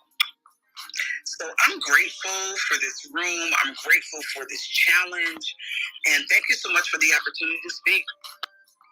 Absolutely, Apostle. You are welcome anytime. Again, Saturdays is not typically the day that I do my rooms. I typically do them on Fridays. But hey, you never know. God might shift. But you are definitely welcome anytime. And for those of you that are new to the Something to Think About room broadcast, there is a green mention up top. Go ahead and click on that.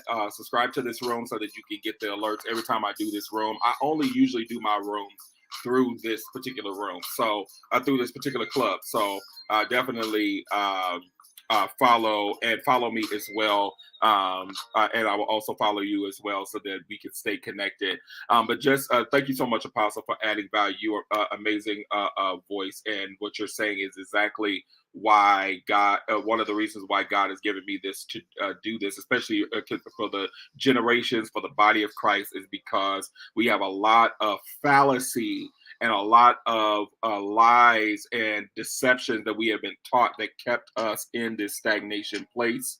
And so as an entrepreneur of 17 years, as an apostolic prophetic leader, as a mentor, as a spiritual coverer, as a, and the list goes on, the assignment of God over my life, my ministry is called Kingdom Culture International, and in its totality is to cultivate a culture of kingdom believers globally around the world, a culture not just from a spiritual aspect, but being holistically balanced and full in the full aspect of our lives. And if we are governed by these particular things that we're talking about today, it's going to hinder your relationship with God. It's going to hinder your destiny. It's going to hinder everything. It's going to hinder it. And so this is a part of my passion.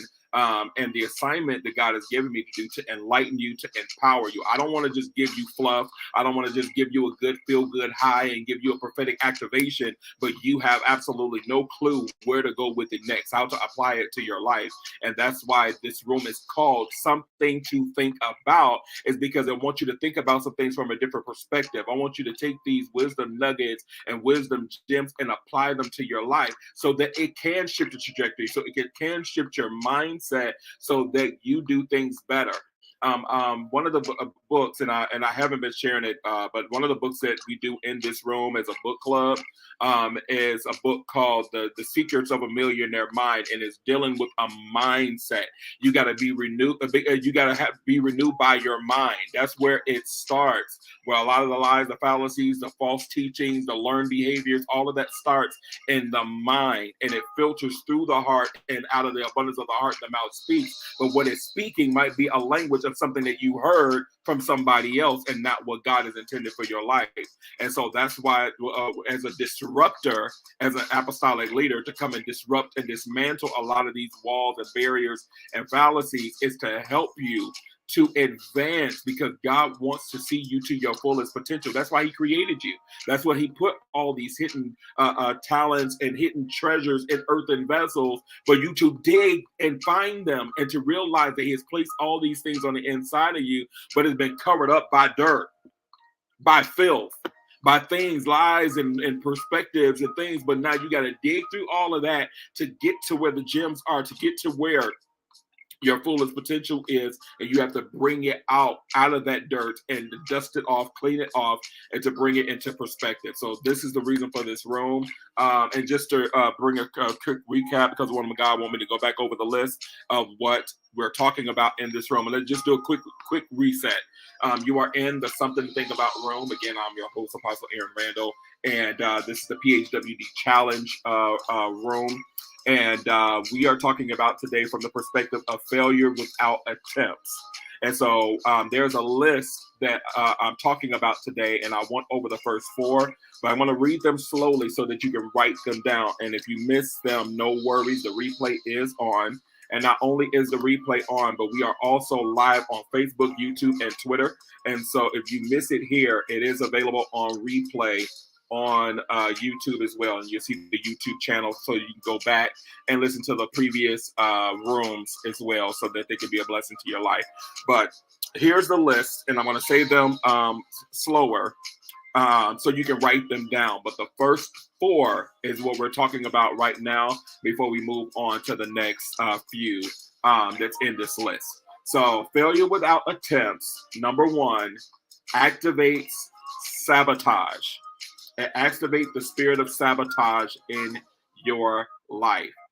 Failure to attempts keeps you in saying, it's basically saying what you want to do, but then you come right behind it and say something negative that keeps you from actually starting. So it builds that self-sabotage, or I'm not worthy, I'm too old, or I ain't got enough money, my credit ain't right. Self-sabotage. Instead of going ahead and making an attempt to take a risk and do it, you sabotage yourself to keep you in that same comfortable place, in that box. Self-sabotage. So the first one again is failure without attempts activates self-sabotage. Number 2, failure without attempts increases the spirit of fear. Again, failure without attempts increases the spirit of fear.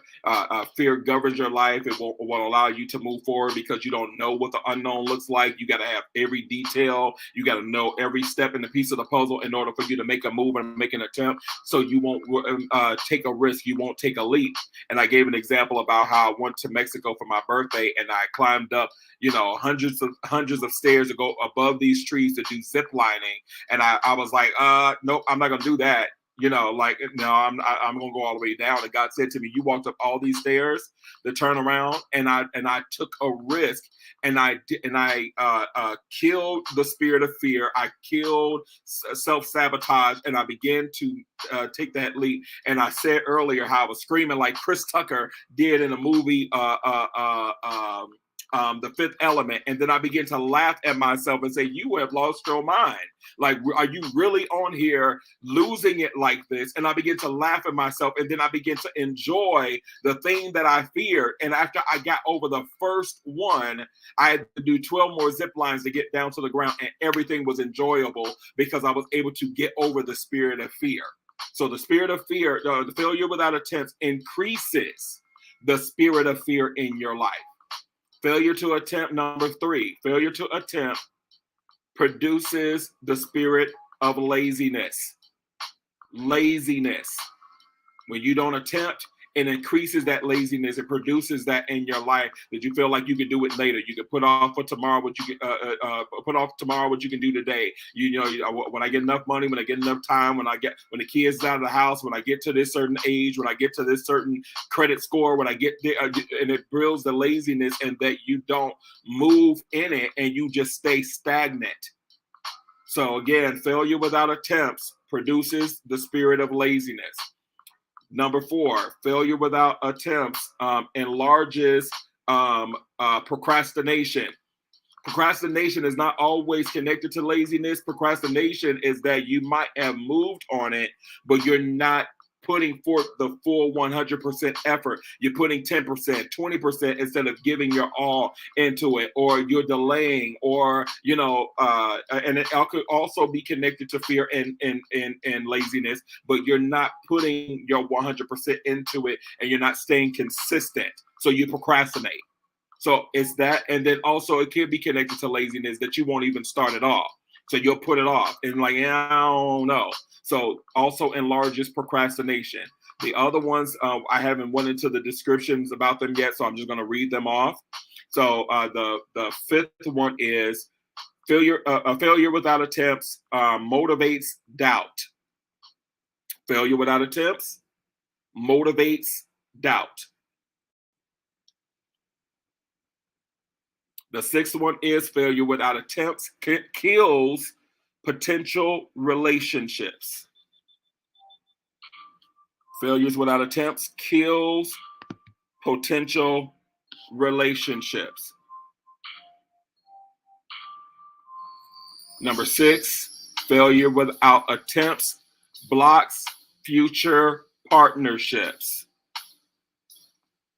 Failure without attempts blocks future partnerships. Number 7, failure without, I'm just going to read them out because I think I got my numbers wrong. The next one is failure without attempts confirms lack of confidence. Failure without attempts confirms a lack of confidence. The next one is failure without attempts drives the unwillingness to take a risk. Failure without attempts drives the unwillingness to take a risk. The next one is failure without attempts fuels stagnation. Failure without attempts fuels stagnation.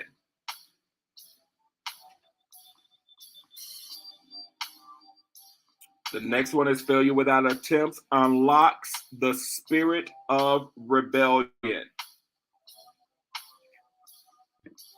Failure without attempts unlocks the spirit of rebellion.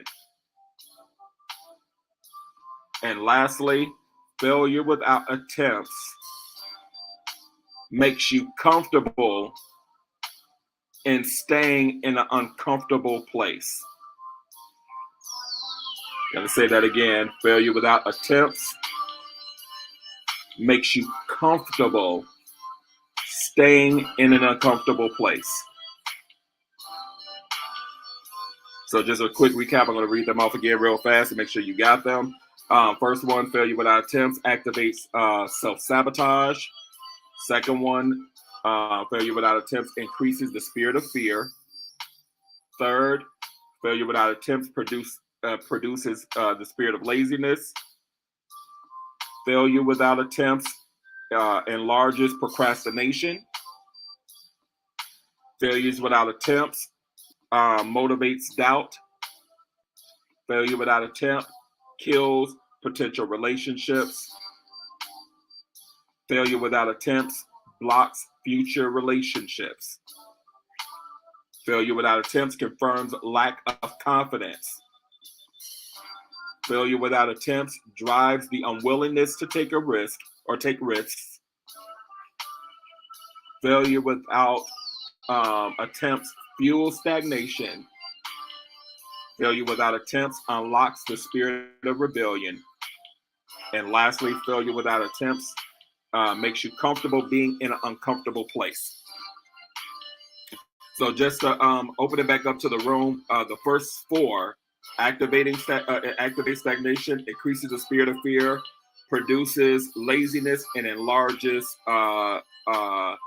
procrastination is the ones that we're talking about in the room. I'm going to open up the room back to 4 more people that want to share something. And those of you that are in the listening lounge, you are definitely welcome to come up and be a part of this dialogue and this conversation, because it's not just about me talking here, but I want you to feel like if there's anything that you want to share or add value to, or even have questions about, or something you're struggling with, even in your own life, this is a safe space to be able to share and to be able to get that knowledge. And it's not just me that might be able to give you that impartation. There's multiple people in this room that might be able to help assist you and where it is where these might be a factor in your life.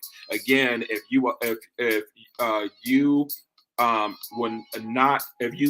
would not take a risk and make these attempts in your life towards your purpose, your health, and your wealth, is going to activate these different things in different areas of your that is going to activate all of these things. However, it can activate to a degree of any of these things in your life. Apostle, did you want to share something? I'm sorry, I didn't hear you. Absolutely. Yeah, you are. It's either you or someone else in this room is a puller. Like, somebody is really pulling on this information.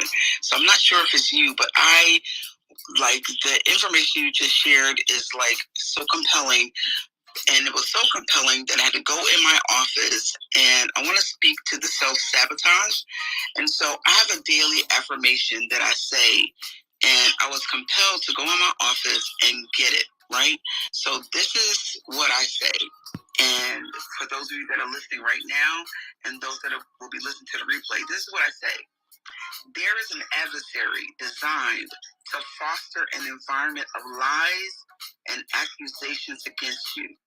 Its sole intention is to literally create the reality of the lie it has manufactured. The only way you can avoid responding out of your emotion, whereby assisting your adversary with your demise, is to break the fabrication by bearing the posture, the stature, and the presence of the mantling, or apostolic mantling is what I say to myself, upon your life and ministry. So every day, there is an environment that's already created based on lies. That is, so every day, every one of us wake up, there's an environment that's been created based on lies. It's not based on truth. That's set up against you. And the only way you can break that fabrication is not participating in it. So this whole conversation that Apostle Eric has set up is to let you know, don't be a participant. And you can't, and the only way to do that is not buy into the lie of the fear, yes. Right? And the only way to do that is to bear up under the mantle, whatever that be, marketplace mantle, ministry mantle, whatever your mantle is. And many of you on this call bear many mantles. So, you, Apostle Eric, I know you carry. I don't know you. I've never met you. I just started following you since somebody pinged me in this. And so, hello to Carolyn, right? So many of you carry many mantles. And for me, it took a long time to accept the many mantlings, right? So if you're like me and you carry many mantles, sometimes it's hard to carry that because you're like, why me, Lord? Why I got the mantle and this, blah, blah, blah, blah, blah, right? But Apostle Eric, you carry many mantles, and we cannot buy into the lie that God will give us all these gifts. But when you stop believing in the fabricated lies that the enemy, and you stop helping the enemy, and you believe in the mantle that's been given you. Oh my gosh. And the person, so today, the revelation came to me, and I'm going to try to do this briefly. So today, the Lord helped me in understanding some of the trauma that many of us who are anointed in the season, and I use that word anointed because that's what we talk about in the church kingdom world, but many of us suffer the same transitional change that Peter went through, right? Many of us right now, because we're in the season of resurrection, right? Yes. Sunday, right? But Peter denied the Lord because he was traumatized, right? We want to preach bad about Peter because he denied the Lord, but Peter was traumatized. That's why he denied the Lord. And many of you have been traumatized. Yes. And the things that you were taught and grew up to believe, and because of the trauma, now your character is under attack. But I leave this with you as I make my mic drop out. Don't let the trauma cause you drama. Embrace.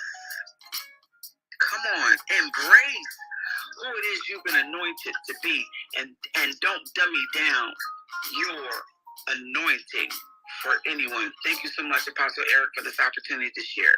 Indeed. Thank you so much for adding some amazing value. See, you, Apostle, you don't even know this, and I don't know if you were aware, but the last 2 weeks we were talking about, I did a break from the PHWD challenge room, and I was talking about being the abused and abuser, and how that even the abused was once the abuser was once the abused, and how it's never too late to make things right, and how we dive into how the things and the traumas and stuff like that has been a factor in causing us not to make moves or to embrace new things in our life based off of what has happened in our past, and how we always waiting for the other shoe to drop, and we waiting for somebody to treat us like somebody else did, or the dating relationship that we're in, that we say that all men are dogs, or all women are whores, and we stereotype a group of people based off of the few experiences that we have based on trauma. And even with this topic in this room about the things that we're talking about, is still interconnected to those things, because when you don't make an attempt, somewhere, somehow, something happened in your life, in your progress, to make you have fear of an attempt. Whether it was failure, whether somebody told you wasn't good enough, whether it didn't succeed after the first few tries, where you've had doubt or what have you, or somebody didn't validate you. There is a reason why you have a reason for a failed attempt. In that regard. So all of this lines up. All of this is in connection. And so why are we talking about this? Because it's really vital to the next phase of your life. And I know this well, because God, even within me, Because as a leader, see, sometimes we don't even, us as leaders, apostles, prophets, pastors, teachers, evangelists, bishops, the whole gambit. We sometimes put ourselves off as being so high-minded and above being taught or above going through these experiences that we're not able to be transparent. And I'm going to tell you that even within myself, in some recent journeys that I have been in, God was not leaving no stone unturned, because where He was trying to take me next, He wanted to make sure that laziness, procrastination, doubt, fear, all these things would not govern in my life to where He's trying to take me next. And if they are still a factor, they will hinder or even tarnish or disrupt where He's trying to take me next. So this is why this is really vital, because God is trying to take His people to the next level or to the next place, because He has need of you in this hour, in this season. But if you have failure to even make an attempt, you will never get to the destination He's trying to take you to.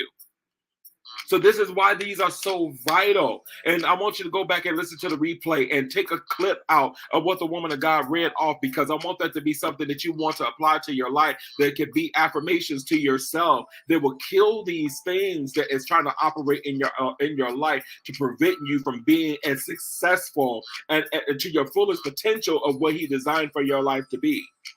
He hasn't given you the spirit of fear, but He gave you 3 to counteract the 1: power, love, and a sound mind.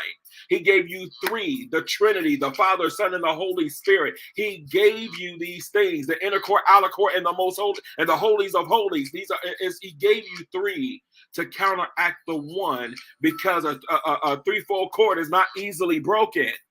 So He gave you a 3/4 cord, because fear will break in your life. It will cause breakage in your life and will cause you not to get to your fullest potential because of the spirit of fear. And all of these things that I'm listing off is all rooted, connected to the spirit of fear. All of it. All of it. Laziness, procrastination, doubt, killed relationships. All of this is related to fear. All of it. And so once we begin to allow these things to kill in our life, then we won't be scared to make an attempt. We won't be scared to take a risk. So this is a great room, and I hope that in any way that this is being empowering to you, not to keep you in that same place, but to unlock some things in your life to say, no, I'm not going to allow this thing to govern in my life anymore, and I'm going to stand up in who I am and what God made me to be, and I'm going to progress forward and make the attempts. I'm going to not only just make an attempt, I'm not going to make an attempt, I'm going to make multiples, because if at first you don't succeed, try.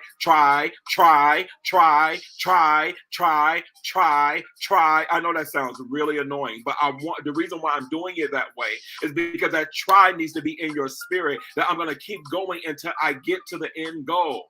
I'm going to say this last thing before I open it up to the last 2 people to comment on these 4 topics that we talked about so far before we continue on. But I was watching a fireside chat that Tyler Perry was talking about his story. And we look at the fact that he has become this mogul, this billionaire. He owns his own production studio, and the list goes on. He is killing the game, even with things and programming that some of us don't even subscribe to, but he's still killing the game. But when I listened to his story, and he talked about for 7 years, he had trial and failed attempts to his stage plays, that he was putting up money, and he was basically paying the people out of pocket his own self. And he was sleeping in his car while he was doing his vision and doing his dream. But then something clicked at the 7th hour, at the 7th year, at the 7th moment in his life, that things begin to shift. But what would have happened if he would have gave up after the first attempt? What would have happened if he wouldn't have continued on after the second and the third?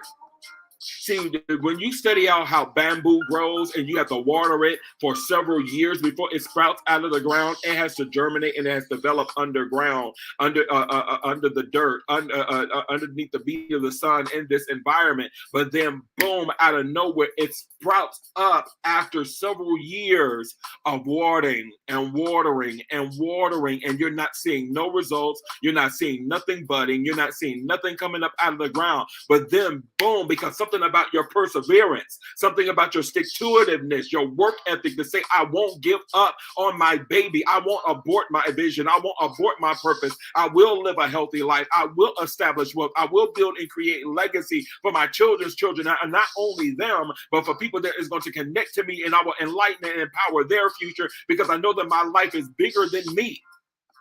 And when you begin to get that perspective, you will keep watering dirt when you don't even see manifestation, when you don't even see the harvest coming forth. You're going to continue to water because you know what you planted underground has the potential to grow 20 feet in the air overnight, because you've done the work. See, the thing that's the significant part about it is for those years of watering, you're doing the work. You're not just sitting there and just waiting for it to just come out of the ground, but you're watering it every day, multiple times a day, even under the beat of the sun, so it doesn't dry out. You want to make sure it keeps its nourishment and it keeps its vitality, so that when it grows, it comes to its fullest potential. But when you don't water it and you don't do it, and you allow laziness and procrastination and doubt and fear and all these things that I list off to be a factor, that you won't even make an attempt, and you won't see the fullness of your harvest come into manifestation. You won't see your purpose come into manifestation because you won't do the work that's required. This man and he did it every weekend for 7 years, or multiple times a week for 7 years, and got no results until boom, he gets a phone call, and TD Jakes and some other people want to partner with him, and now all of a sudden Tyler Perry is a household name.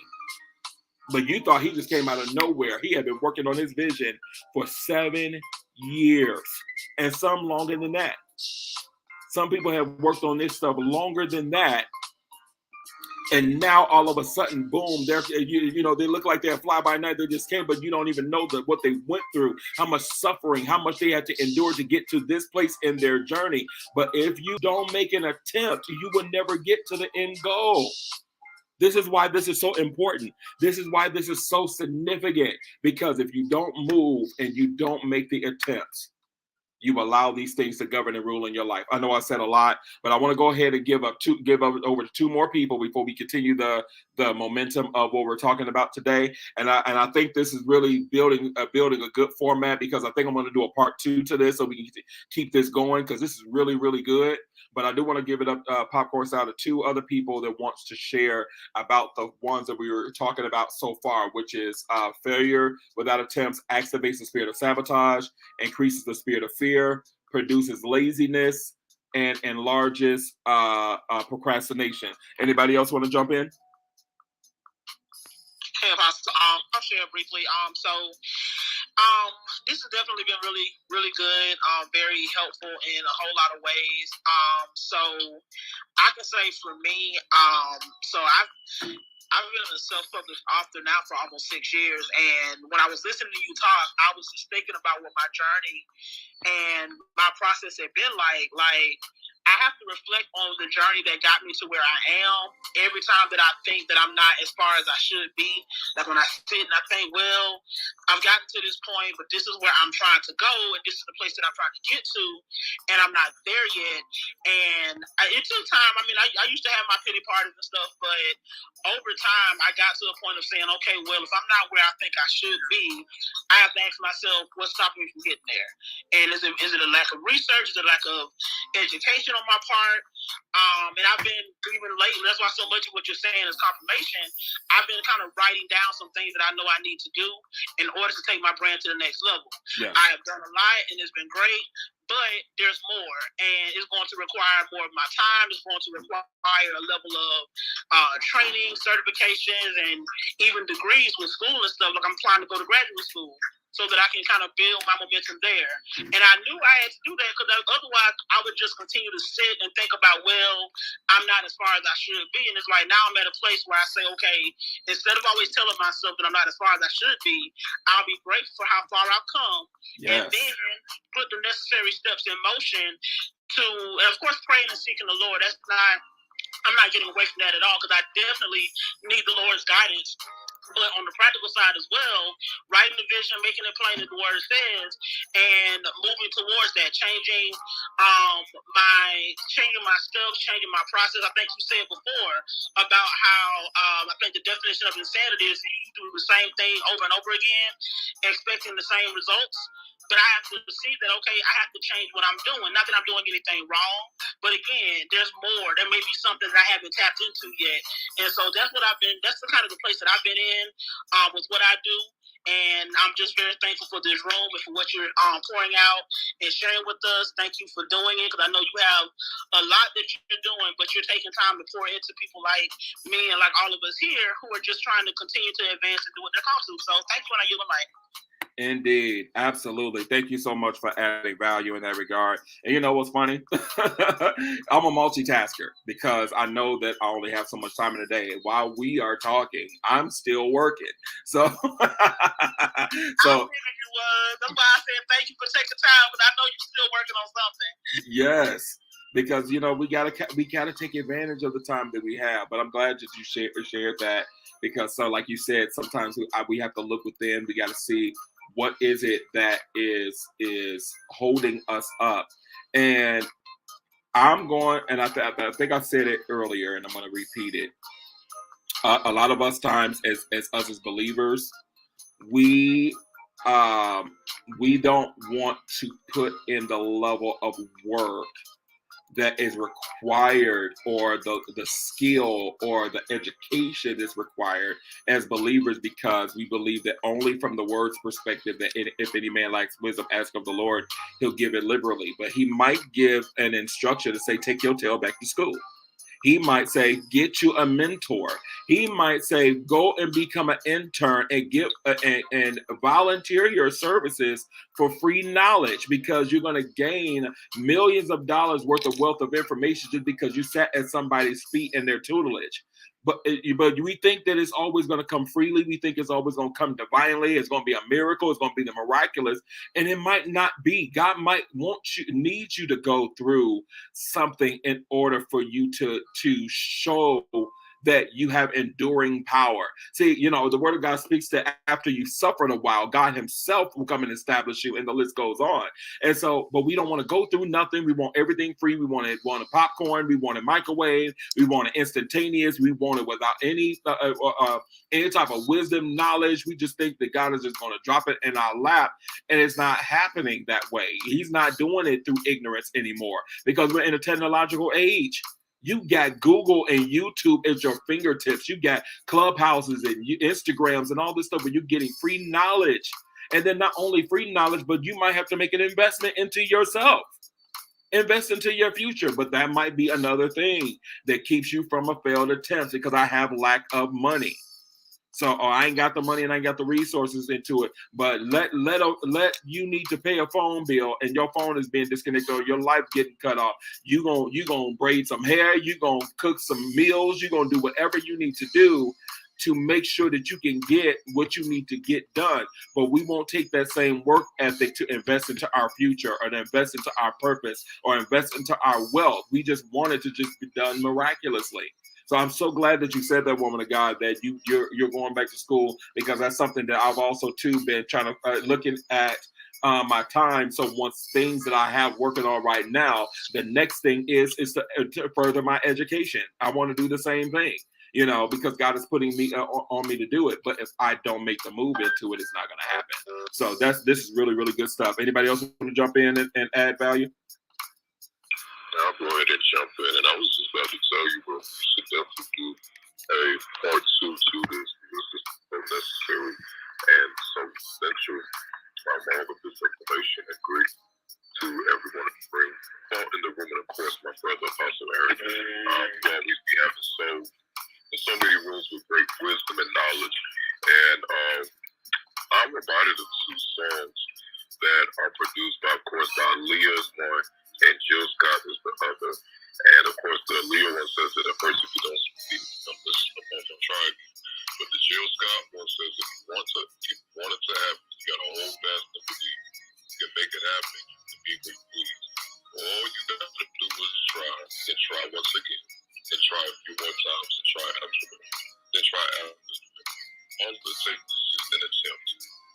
That's all it takes is just an attempt. Because the thing about it is, you'll never know where something will lead you if you don't just make an attempt of it. Even if it comes with failure, at least you try. Because with failure, it comes experience. With failure, it comes development. With failure comes with a lot of things. Why the Bible says in Romans 8:20, all things work together for the good of them that love the Lord and all the to his purpose. So it's not just the good things, but it's also the bad things, the failures. Those things are working. But you'll never experience how to be better. You'll never experience anything unless you try. You just gotta try. All you gotta do is just literally just try. But if you don't try, how do you expect to have certain things, or how do you want certain things to happen if you just don't put the effort out there? You just never know that somebody may see your vision, and because you took the attempt to try, somebody may fund it for you. I mean, that's something that we live in. We live in a time and place where people take attempts, and because somebody sees someone that's trying, they can fund the whole vision. They can give favor to it. But the thing about it is, you'll never know unless you just make an attempt, unless you try. If you don't get the first time, try to get it a second time, try to get a third time, because you just never know where those attempts will take you. So again, I just say, just take that attempt, just try, because if you don't attempt anything, and if you don't go through the whole process, you're really holding yourself back so much God has in store for you. So that's just all I wanted to add into it. And my brother, keep on doing these great rooms. They bring so much encouragement, wisdom, nuggets, and a whole bunch of knowledge. And definitely I'm looking forward to the part two. And I'm done. Indeed. Thank you, Prophet Keandre. You always welcome, and you always add amazing value to the room, and I appreciate the love and the support for being in the room. I'm going to share this last thing, and I'm going to give one more person an opportunity to share before we continue on with the other list that we're talking about. And don't worry if when I open it back up, if it's something that you wanted to share in this first part, you're going to have another opportunity to share it again once we go over a few more in that list, because I want to continue this empowering. But I want to go back to this interview. And if you want to see this interview that I'm talking about with Tyler Perry, it was the one that he did with I think it was it was like a coalition of black, oh my God, what is it called?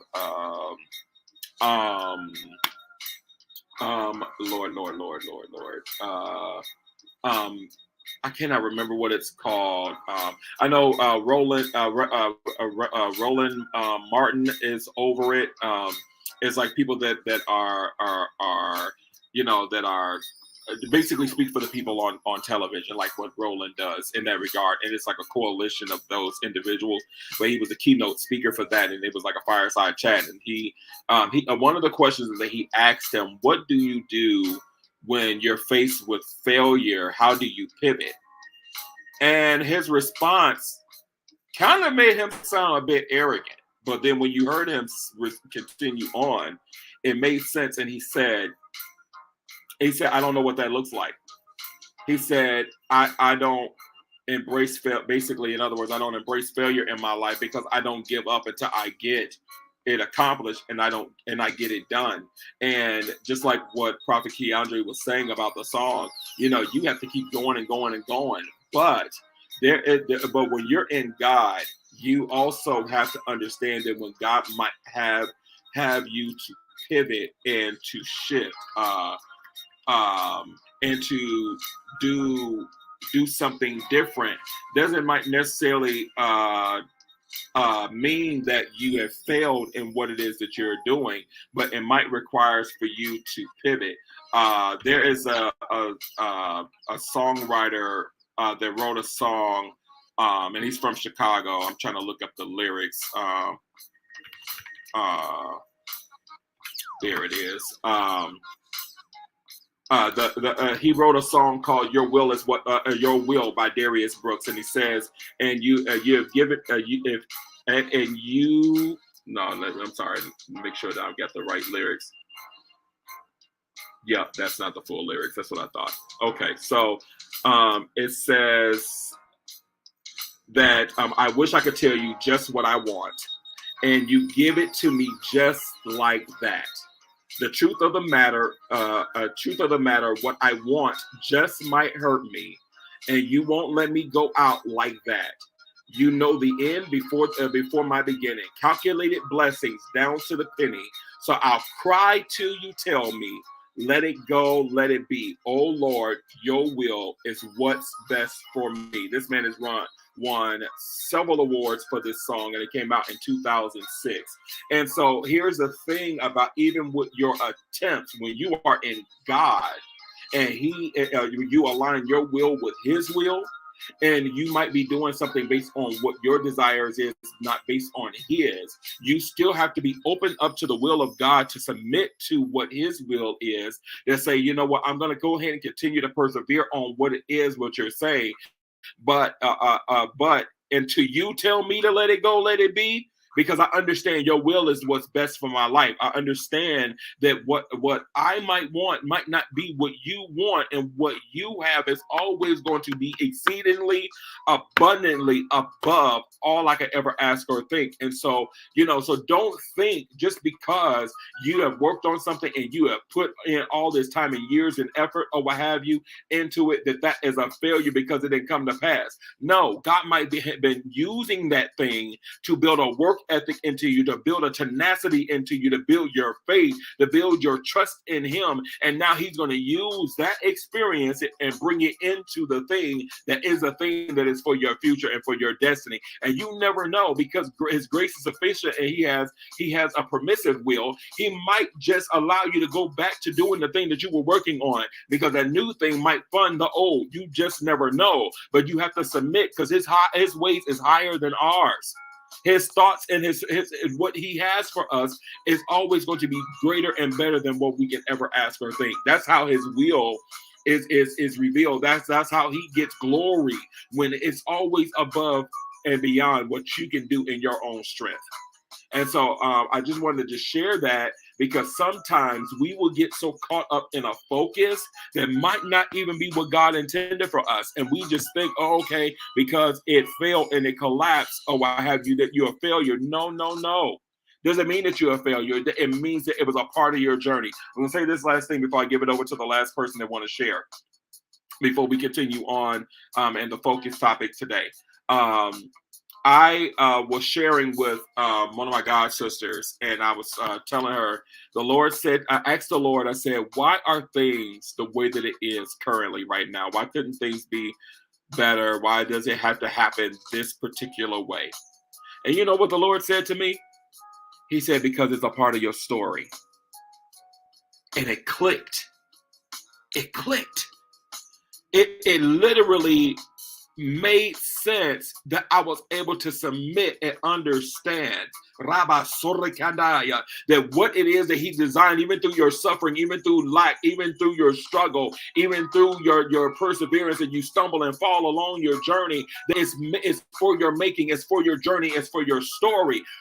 It's literally, when you do things at ease, it is not as impactful than when you went through something, when you suffered a while, and when you went through and you endured some things, not always even as a good soldier, but you endured some things in your life, and God is like, okay, now I can raise you up. Now I can use you. Now you're ready because you've suffered a while. And now I know that you have endurance. Now I know that you can go ahead and persevere. Then when a little gust of wind comes up, it's not going to blow you over, because you've already been through every wind of doctrine. You already bounced through the storm, but you know how to stand, even in the midst of it all.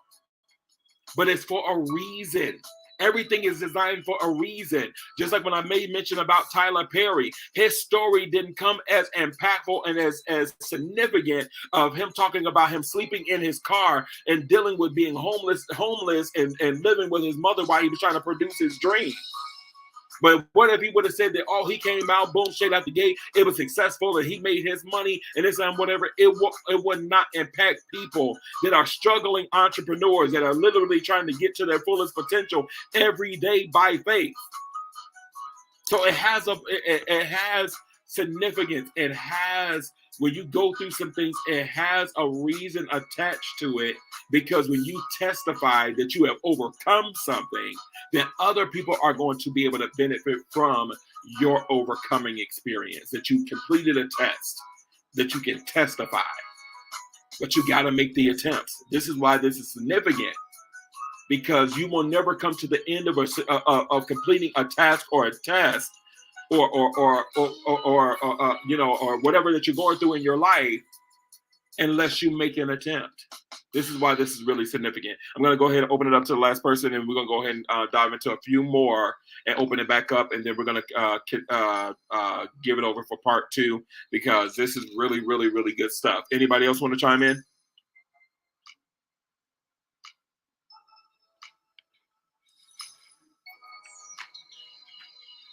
All right, so let's go ahead and continue on. So just to recap really quick, the room today with the PHWD challenge, we're talking about failure without attempts. And we talked about the first 4, which is failure without attempts activates self-sabotage. Failure without attempts increases the spirit of fear. Failure without attempts produces laziness. Failure without attempts enlarges procrastination. The next one that we're talking about, failure without attempt, motivates doubt. Why does it motivate doubt? Is because, again, it just like the self-sabotage. It just you have lack of faith. You don't believe that you can really do it. You don't believe that you're worthy and qualified to accomplish it. So it motivates the doubt. It almost like it gives it its stamp of approval that, well, that's why I ain't did it, because I don't believe that I can do it. And if I was meant to do it, it would have happened by now. But you gotta work it. You gotta move in it, and so it motivates it. It enlarges it, and it expands it into your life. That you begin to have lack of faith that you have the ability to do it. You begin to doubt yourself. You begin to doubt your abilities, your creativity, your money, your resources, friends, and people around you. You doubt everything because of not being able to make a move and make an attempt. Failure without attempts, it motivates the doubt. It motivates it. It keeps it fresh. It keeps it. And how do you eliminate that? Again, by making an attempt. You literally, when you make an attempt, all these things that I'm listing off, you literally remove the power from it. You literally remove the shackles off of your life. See, you waiting for a prophet, a pastor, you waiting for somebody to lay hands on you. But the thing that is what's going to break that off of your life, I don't care how much I can empower you in this room, but until you get up off your duff and you make that attempt to go after the thing, your purpose and your health and your wealth, or that dream or that destiny, that all I'm giving you is good motivational words, and it's going in one ear and out of the other, or you becoming so obese in the spirit that you are literally not exercising the word. So until you work and operate that thing, I can talk till I'm blue in the face, but you got to begin to apply it. But if you don't, it's going to only motivate the doubt. So that's the 5th one. Failure without attempts motivates doubt. You got to kill that. You got to kill that doubt. You got to deal that lack of faith. God help my unbelief. God help me where I doubt. Help me where I don't trust you or trust myself or trust others to help me in the progress of where I need to go in. God, kill this doubt. Kill this lack of faith. And then the other one that I'm going to talk about tonight, I'm going to pin it here because we're going to do 6 today and do 6 tomorrow, next week. The next one we're going to talk about is failure without attempts kills potential relationships. Relationships can be dating relationships, spousal relationships that are currently married. It can kill relationships between your family, through your children. If you do not make the attempts that's needed, it will literally kill potential relationships, because when you say you're going to do something and you don't follow through, that means that it kills something. I had a situation, it could kill certain potential relationships because of failure to attempt. Failure to attempt, it literally will kill the potential of relationships being built. If you're trying to build build a new ministry or anything of that sort, business or what have you, and it requires relationships to be built. If you don't attempt in the area that you're supposed to be in, those relationships will never be established. You won't meet the people that you're meant to make to be in your life. Sometimes failure to attempt is because of what has happened to you based on past relationships that you've had in your life. It eliminates you from building those relationships because you're always waiting for the other shoe to drop. You're always waiting for somebody to feel you or to do you a certain kind of way or treat you in a certain manner that has happened to you in times past, when it's literally when you are not even giving that new relationship an opportunity to blossom and to grow into its fullest potential. But if you don't kill this, the ability to make the unnecessary attempts, then you won't meet the new people that's meant to be in your life. Some of you have been praying for new relationships, praying for God to bring new leaders into your life, new friends that are new people that are entrepreneurs that is further advanced than where you've been at. People that's able to pour into you as you pour into them, because I've been there too. For years, I have prayed, God, connect me with like-minded and further advanced people. Not always like-minded that there be your amen corner, but like-minded to the place of understanding of where I'm at in my journey, and we can add value to one another. But they're also connecting me to people that are further advanced, that been there, done that, because they have a level of experience that they're able to impart into my life to say, look, I've been there, done that, and I know what you need to do to help you in your progress and your momentum. So again, failure without attempts will kill future potential relationships. You will never meet them. You will never connect to them because you're still stuck in your box. You're still stuck in your past. You're stuck in what has happened to you, those traumas and all that stuff. And if you don't make your moves where God is trying to take you next, it's going to kill potential relationships. People you would never have met would know that they might be the connection to the thing that might have the knowledge or the money or the resources you need to open up your next or your future. So that you got to kill that fear that allows you to make an attempt, because again, it will kill potential relationships, and it motivates doubt. So again, just to recap really quick what we talked about, and I want to open this back up. That anybody else want to chime in before we end the room today. We've been on for about 2 hours and 20 minutes. The last two rooms we was on for 5 and 6 hours long. We're not doing that today. I would love to, but we're gonna break this up. And even those last two rooms was actually a part 1 and a part 2, interestingly enough. But I do want to kind of keep this conversation going, and I do want to open this up for next week, Friday evening at 8 p.m., which is my standard room time that I usually do. So definitely come back for part 2. But I do want to open this back up for further discussion if anybody wants to add more value to what we're talking about, or if you have any questions, you are free to ask. But just to recap really quick, we talked about failure without attempts, activates self-sabotage, it increases the spirit of fear, it produces laziness, it enlarges procrastination, it motivates doubt, and it kills potential relationships. So those are the 6 that we talked about today, or what have you. I'm going to go ahead and open this up to the room. Anybody want to jump in and share and want to add value or have any questions?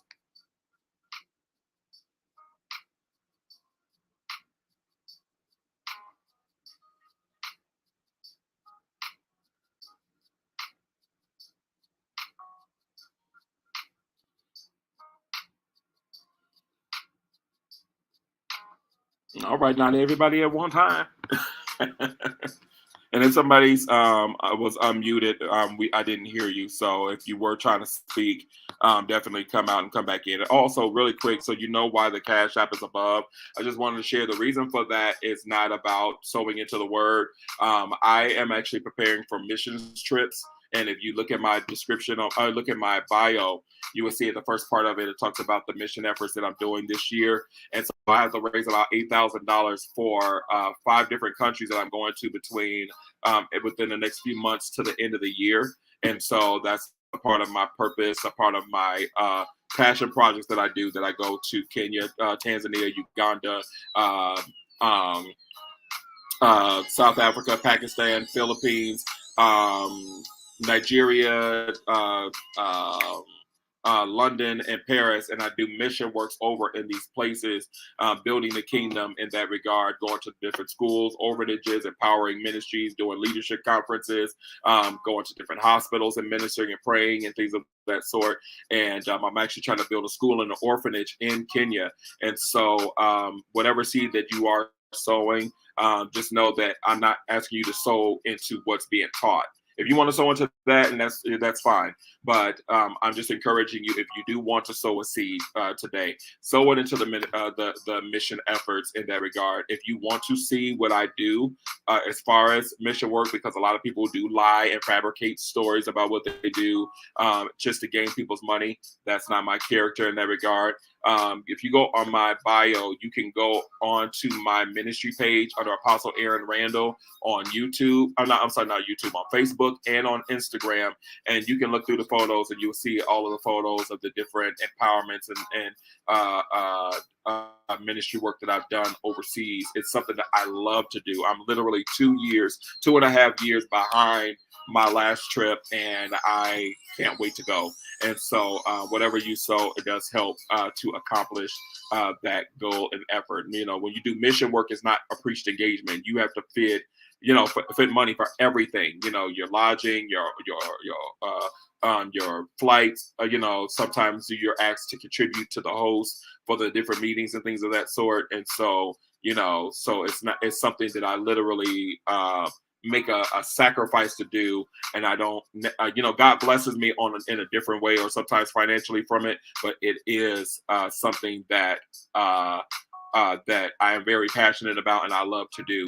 And I also want to just add this to the topic that, if I was scared to be on a 18 to 21 hour flight, flying overseas, going to a country that I had never been to, meeting complete strangers, but that I only knew by way of the Spirit, or people through conversation through Facebook or through over the phone, and not having personal direct interaction with them, going into a country like Uganda, that cannibalism is still very prevalent when you go further out into the bush, which is like villages that are outside of capital cities or heavy populated areas, that you can literally put your life at risk and find yourself roasting on a stick, literally, not metaphorically, that they do literally still practice cannibalism and practice strong witchcraft in these countries. But I was not governed by the spirit of fear, because I knew that I was on assignment to do what God wanted me to do and to fulfill in the earth, and people's lives was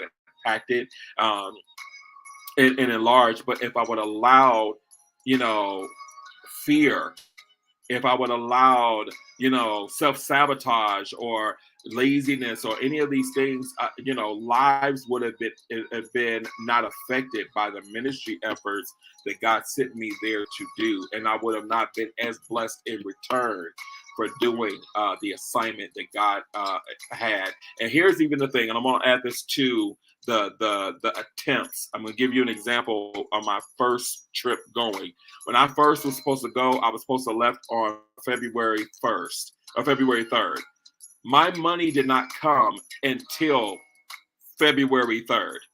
And I literally left 2 days late, and God gave me favor with my passport, that I was able to get my passport the same day from the passport agency. I had favor with getting my shots. I was supposed to pay $300 for my vaccination shots just to travel, to get yellow fever and all the other shots. They gave it to me for free. And because of that, I ended up being a blessing to a homeless man that I ended up meeting shortly after getting those shots for free.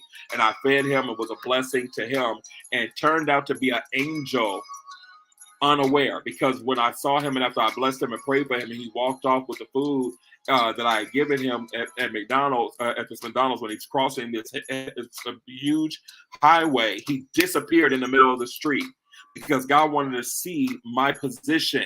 You know, after I just blessed you, are you going to bless somebody else? And after that, God, literally what I thought was last minute, like what Lazarus went through, last minute was getting things together. And I was like, oh, I could have just gave up and be like, okay, I got the shots, I got the passport, but I ain't got the money for the flight. I ain't got the money for the hotel.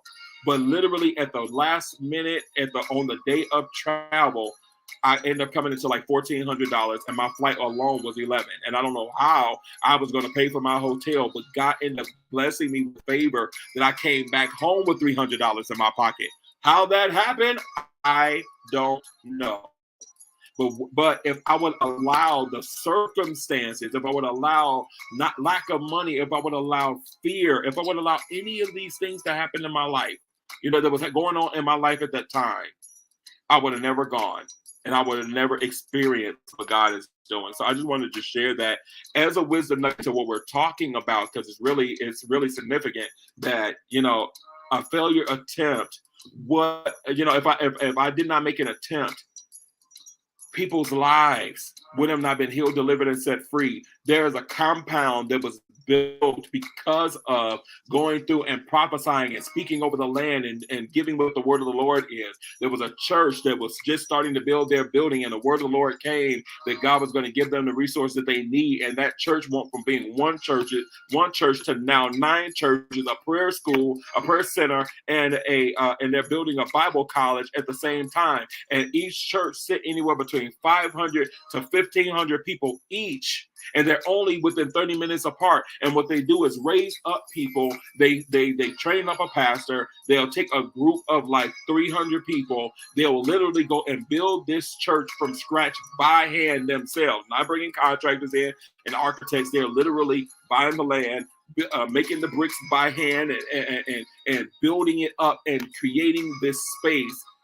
through the people in the church. Not sourcing people, and the church was paying for it and making it happen. And this was the word of the Lord that came. But if I wouldn't have gone, not saying that wouldn't have happened, but God used me and one of the other apostles that I was with as well to impart into these people's lives. But if I would have not made an attempt, you get what I mean? That's how significant what we do is really important. So I just wanted to share that in connection to what we're talking about with this attempt, because it's really significant. But again, if you want to sow a seed, it doesn't matter what it is or what have you. You're going to help me to be able to accomplish that. I was just actually talking to my host pastor in Uganda. We're trying to finalize our meetings they're doing in September. So definitely need your prayers, definitely need your support. This is not no small feat thing. This is something that takes a lot out of you, but it's worth it when you see the lives change. But anyway, I said a lot. I'm not saying that to convince you, but I'm saying that in relative to the point of the attempts, that this is real. You just never know whose life you're impacting because you attempted to move on the thing that you're supposed to do. And your life, just even from somebody looking at your life from afar, might say, you know what, you inspire me to go to the nations. You inspire me to be an entrepreneur. You inspire me to write a book. You inspire me just because you open your mouth and speak, and now I want to be a motivational speaker. The significance, or you have a deep voice, and and I hated my voice for years, and then I hear you and you sing so eloquently, and you just inspire me to go and do radio and to sing and whatever. You just never know. Because of your perseverance and your making the attempts and even succeeding will inspire others. But anyway, anybody else want to jump in and to share? And those of you in the listening lounge, you are definitely welcome to come up and be a part of this conversation. Anybody else wants to chime in on what we were talking about and want to add any value? Or if you have any questions, I'm here to assist. Or we're all here to assist.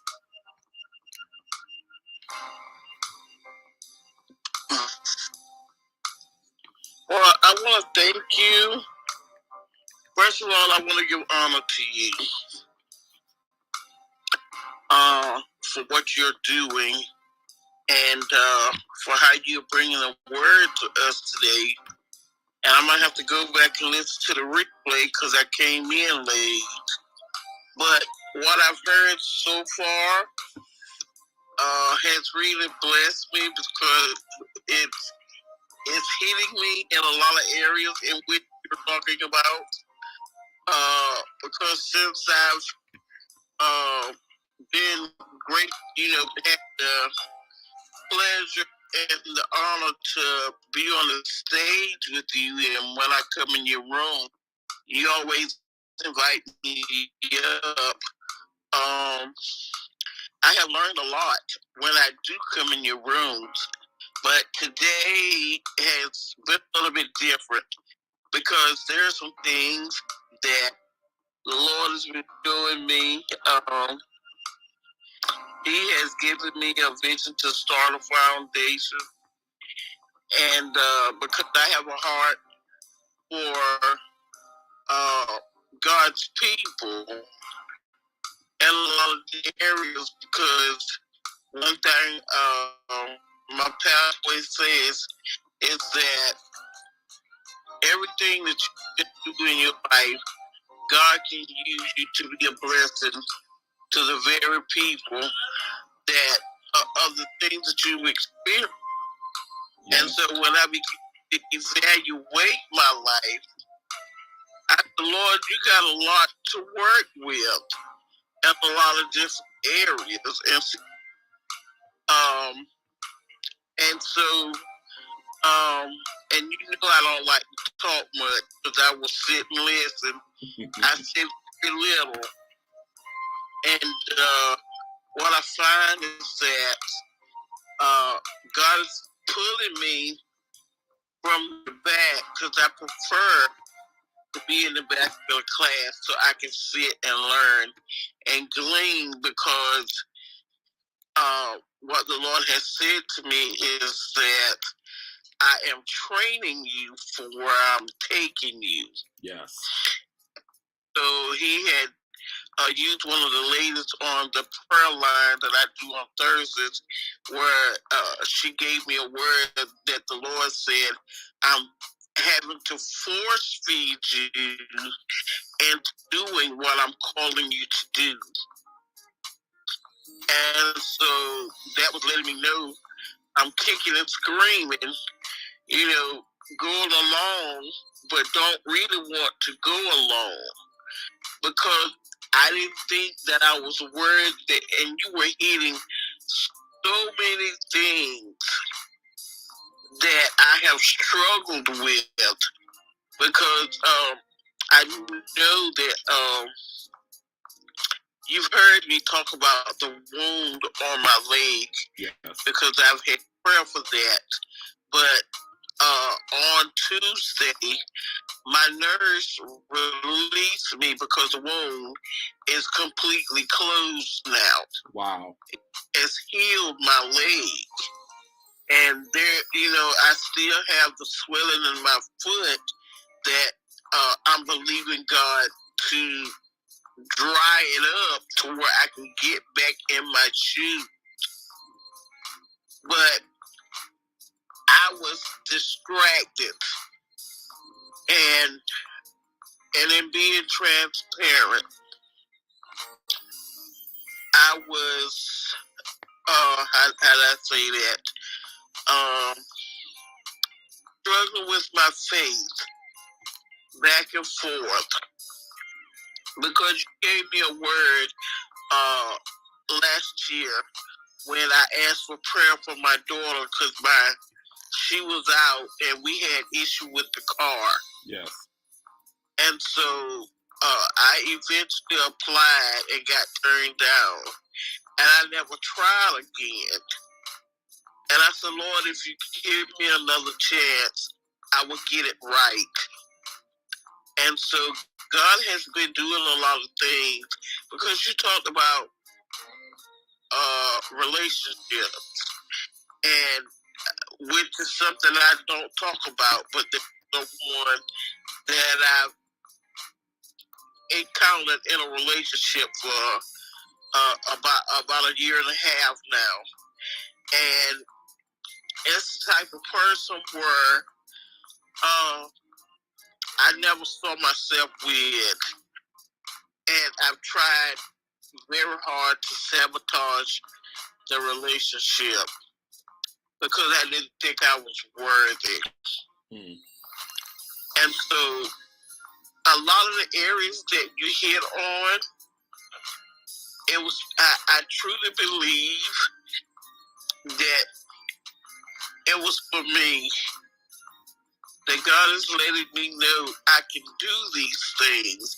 I have to believe that I can do them.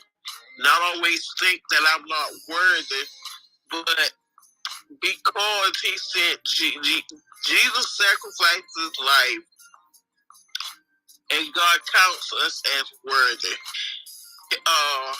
What I'm coming to truly understand about who my Abba Father is that nothing that happens in our life caught him by surprise. But yet he called us anyway and he counted worthy.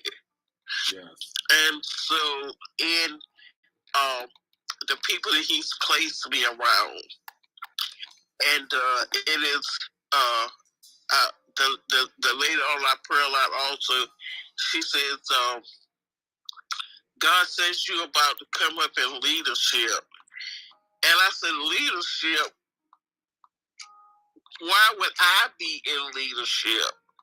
You know, I'm trying to fathom what God is doing because of who I am, you know, but never really fully understanding is who he's calling me to be. Yeah. Because he already knows, because his word says, I know the plans that I have for you. Yes. The thoughts that I think towards you. And so having to truly understand what God's word is, that we are who he say we are, that I can do what he says that I can do. I can be anything that he says that I can be. And so just coming in this room today and just learning from all of you, it has been a pleasure and an honor. And I thank you for your sacrifice to be able to come in this room and to give us what God has downloaded into you, that it would help push us to our next level and what we're called to do. And so I just want to say thank you, because what I am learning is that I can do more than I think I can. And, you know, having to be on bed rest for almost 9 months is frustrating. Yeah. And, you know, the things that I want to do, and then having to deal with finding out that my mom was getting ready to pass away, I was distracted. A lot was happening. But God is still God. Yes. His word, he said in his word, he never leave us nor forsake us in time of trouble. And so on Thursday we did last word of Jesus, and they asked me to do be one of the speakers. But there was one that she had a different take on when he said, why has he said, Father, why hast thou forsaken me? And so what she said was, imagine that because Jesus and God was one, she said, imagine that the fact that he had to separate himself from himself in order to be able to complete the assignment that he was sent here to do. And that thing just blew me away. And it had stuck with me, that he did all of that just for me. Yes. And he did all of that just for me. And then coming on and hearing what you're saying, if he did that for me, now I have to do my part and do what I'm supposed to do for him and trust him that he will be there to help me to do what he's called me to do. So I just say thank you, and I thank everyone that is on the stage. And it is a privilege to be amongst every one of you, and I yield my mic. Good stuff. Good stuff. Thank you so much. You, as always, you always are welcome, and I always invite you up every time you come in the room because I know you bring value, and your testimony and your story is empowering. I want to just empower you with this. One of my godmothers, and we hadn't really talked consistently in some years, and just because you just reminded me of her in the when you're talking about being bedridden. She had been bedridden for probably about 5 years, and something in her, I ain't gonna say something, God in her empowered her to say, you know what, I'm not staying in this bed. I am going to do what it is necessary for me to do. God re-empowered her to understand that there is purpose in her life, and she, she began to, say, I'm not staying in this bed, and she just started to make moves, and it's been starting to, getting up, and even if it's just moving around the bed and holding onto the side of the bed while she's walking around her bedroom, or walking herself, from the bed to the bathroom and then back, and doing it, once a day or twice a day or whatever, to build that stamina and to build that strength back in her legs, because she has arthritis, or something that she said of that effect that's going on in her legs, that's keeping her from being able to mobilize or what have you, and like she wants to and like she needs to. And so, sometimes even through attempts, so you'd be still talking about the same thing, it begins to activate and stir something in you to say, no, I'm not staying here. No, I'm not accepting this report. No, I'm not, whatever. And one of the rooms that I did with this same challenge room, I talked about myself, that I had gotten, I was living in Chicago, and I was trying to catch this bus. I was running across the street from this McDonald's, what have you, and right in between where the curb is and the street, there was a hole right there in the ground that I didn't see, and my right foot fell in the hole, and I fell down. And so the bus is still waiting, like, they looking like, you okay? You want to get in? I was like, no, I'm not getting on this bus after I just fell on my face. Like, I'm not going to embarrass myself and do that. But I just told him, go ahead and go on. And so when I finally got up and I looked at my foot went from just being normal, so, the bottom of your foot on the ground, that literally it was over on its side. And I was standing on my ankle bone, and I could see the bottom of my foot from the side. That's how out of socket it was. But something in me, God in me, basically was just like, I'm going to pop this thing back in the socket or whatever. And I was determined that I was not going to the hospital. I was like, nope, I'm not.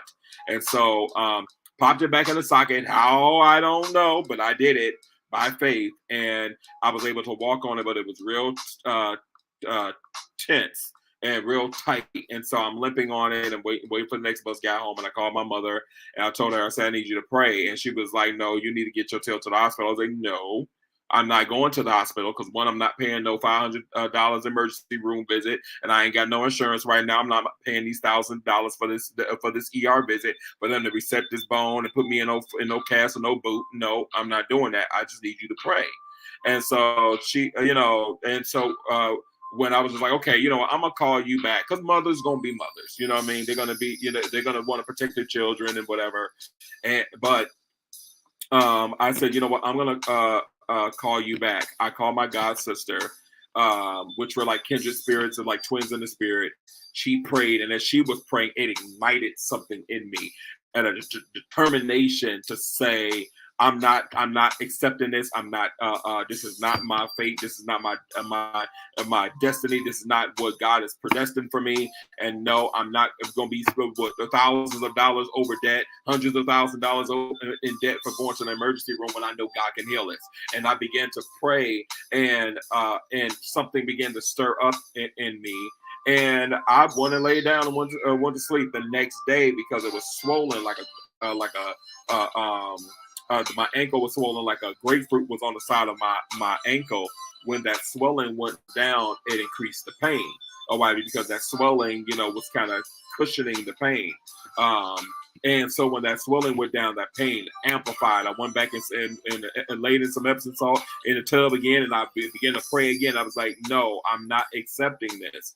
And so between the day it started, which had happened on the Monday, by the time that Saturday came of that same week, I was preparing to go to church, and I said, okay, well, everybody's like, I know that it's in the medical field. Like, you got to keep it elevated. You don't want to be walking on it much. You might want to go get you some crutches. Decided to go do that. And do you know, by the time that Sunday came, I was able to walk on it fine without the crutches. I wasted $50 on crutches for nothing.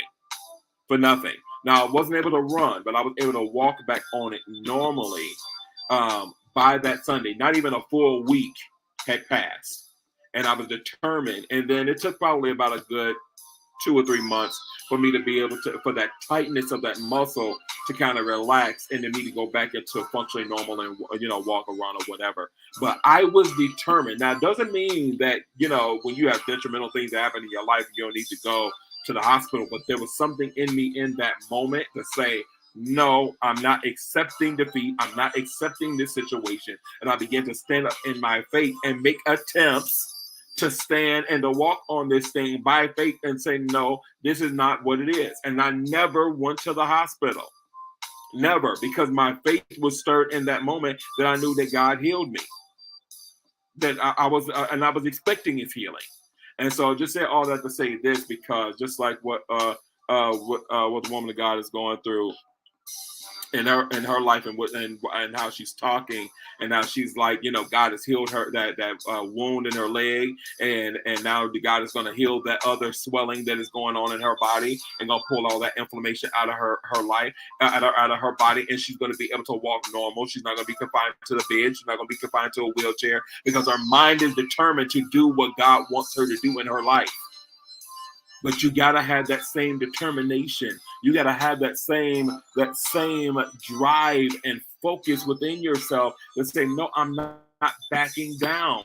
I'm not accepting defeat. I'm not accepting none of this, because this is not what God promised me. This is not the end goal. This is not the end destination. And God, you said, I would that you prosper, be in good health, even as your soul prosper. And that's what this whole room is about, this PHWD challenge, purpose, health, and wealth. I would that you prosper, be in good health, even as your soul prosper. The whole concept of that, because we're called to the sick, we're called to the poor, but we're broke and we're sick. And so God is trying to get us to be amplified so that we can lead by examples of healers, heal by the example as deliverers, to go in to be able to because we got that log and that speck out of our eye that we can see clearly, to get it out of our brother's eye, that we have gotten ourselves to the point that once we've been converted, then we can strengthen our brethren. But we ain't been through nothing, and we ain't endured something, because we have failure attempts in our life. And sometimes failed attempts is based on even activating your faith. And sometimes you'll even accept, like, oh, well, this is just what it is. I'll just do this for the rest of my life and whatever. And then when something comes up and hits you in a way that forces you to stand in faith, then you will realize, man, my life could have been a whole lot further advanced than this a long time ago. But it's because of fear to make a move. I delayed my life 20, 30, 50, 60 years when I could have been living my best, fullest life. Best, fullest life. So this is the reason for this room. It's to empower you. It's not too late. It's not too late. I don't care how old you are. I don't care what inflammation, what anything that's going on in your body. I don't care what the doctors say. I don't care what your pastor say. I don't care what your mama, daddy say. What did God say?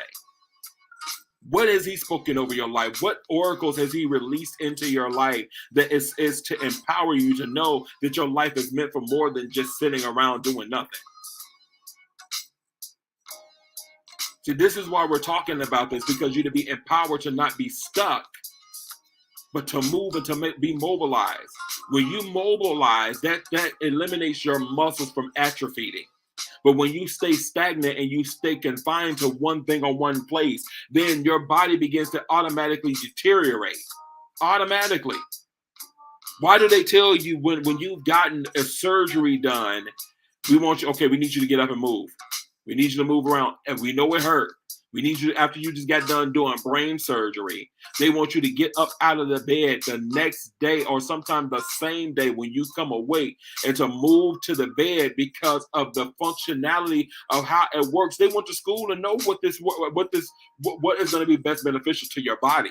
So they know that mobilization is what gets the juices flowing in your body, your blood cells, the oxygen in your body and in your brain. It gets all of that going. But if you are stagnant, it slows the momentum down.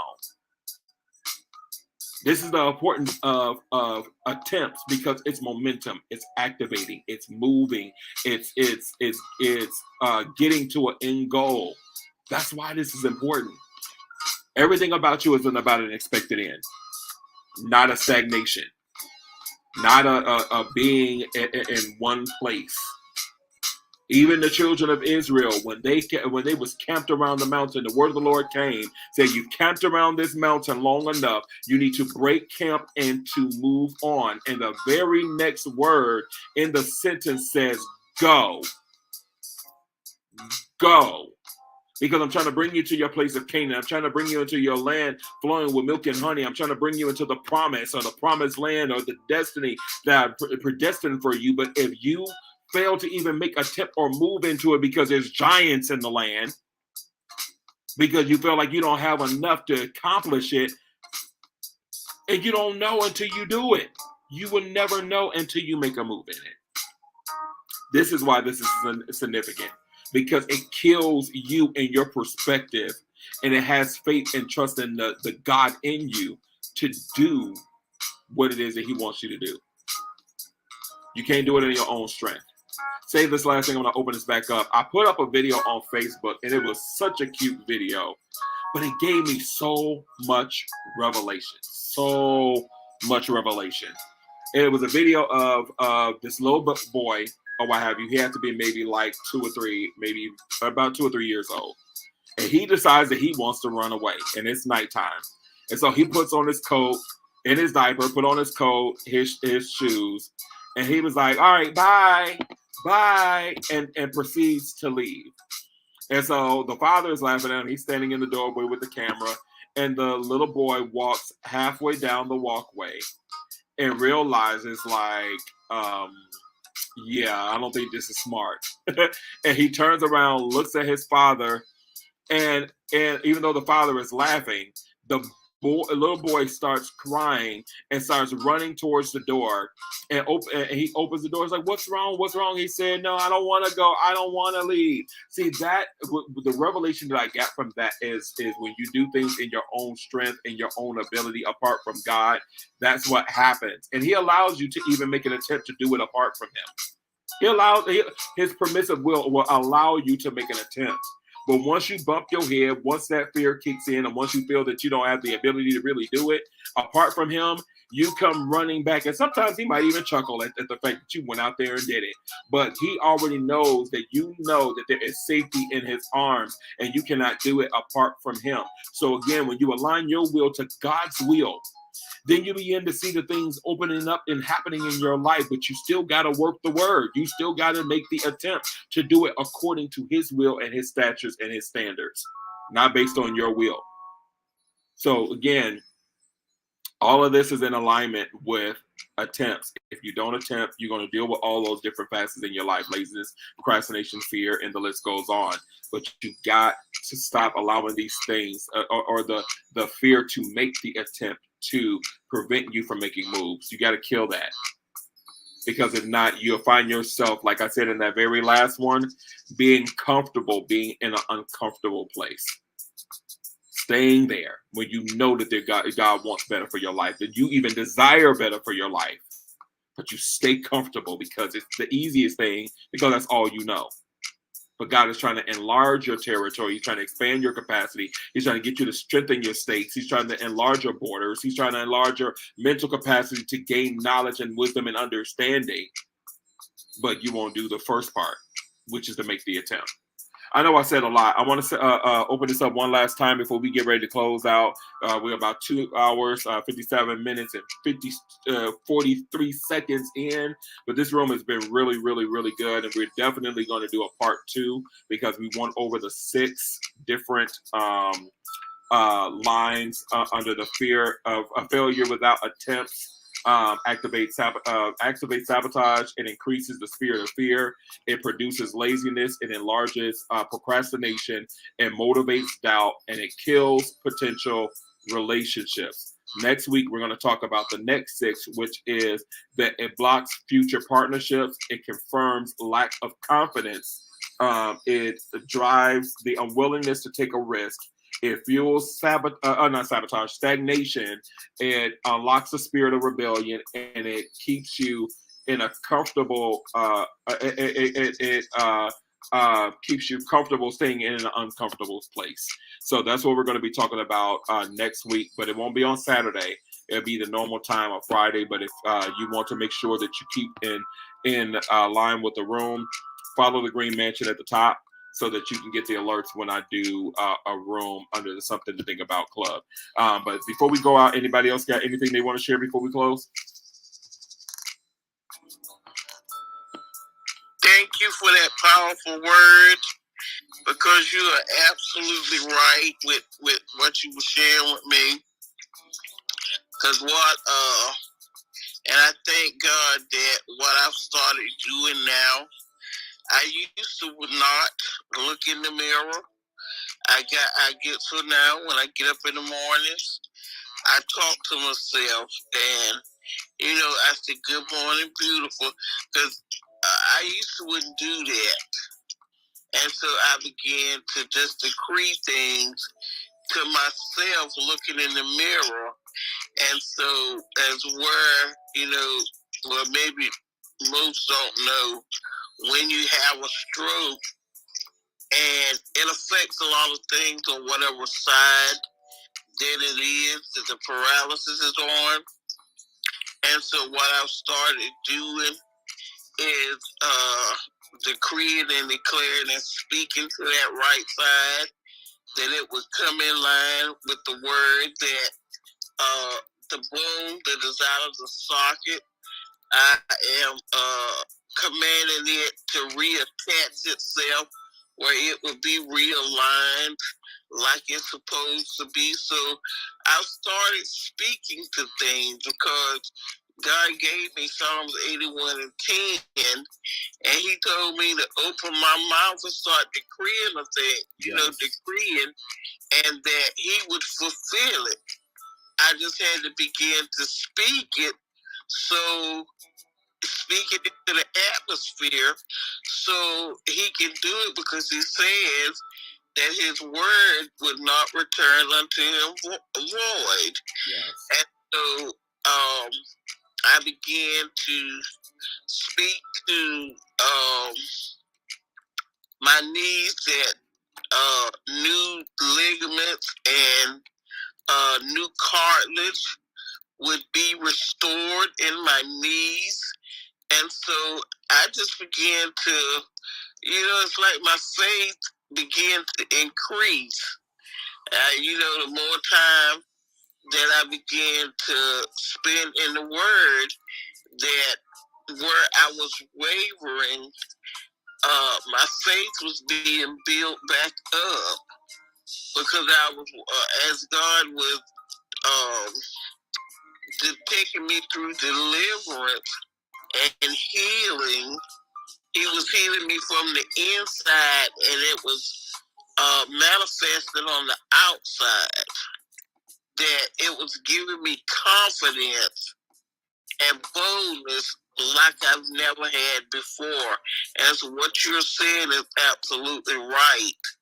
And so I thought that because I lost my biggest cheerleader, that it was going to be hard for me to recover. But now that I don't have her, I have to depend solely on the Lord, because what she would do when I was in rehab, what she would do is every morning, she would wake up early, and we would do devotion and pray every morning before I went in to do therapy. Now it's just me and the Lord, and so he already told me that it's time for me to pick up my bed and walk.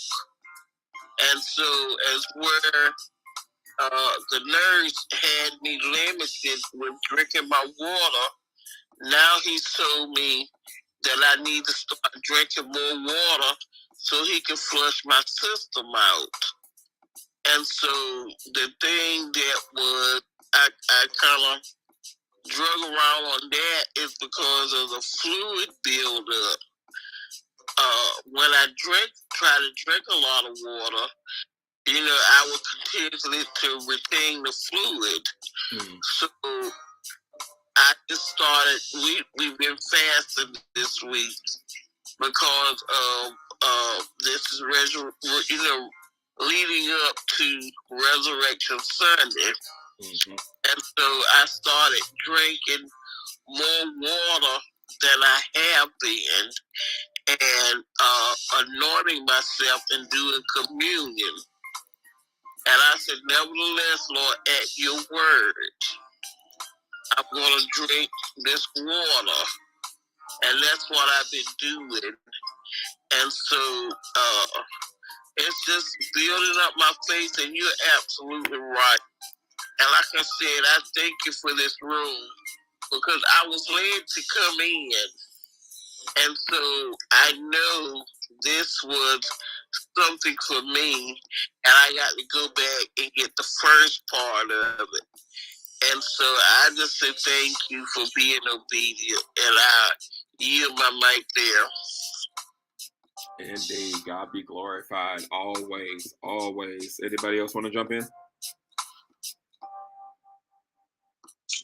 Yes, I'll jump in. How you doing there, sir? I am wonderful, Evangelist. Thank you so much for coming up. Oh, well, no problem. I've been having few issues this today. I was taking some medication, and I'm still in the nursing home, and everything is still good. Yeah.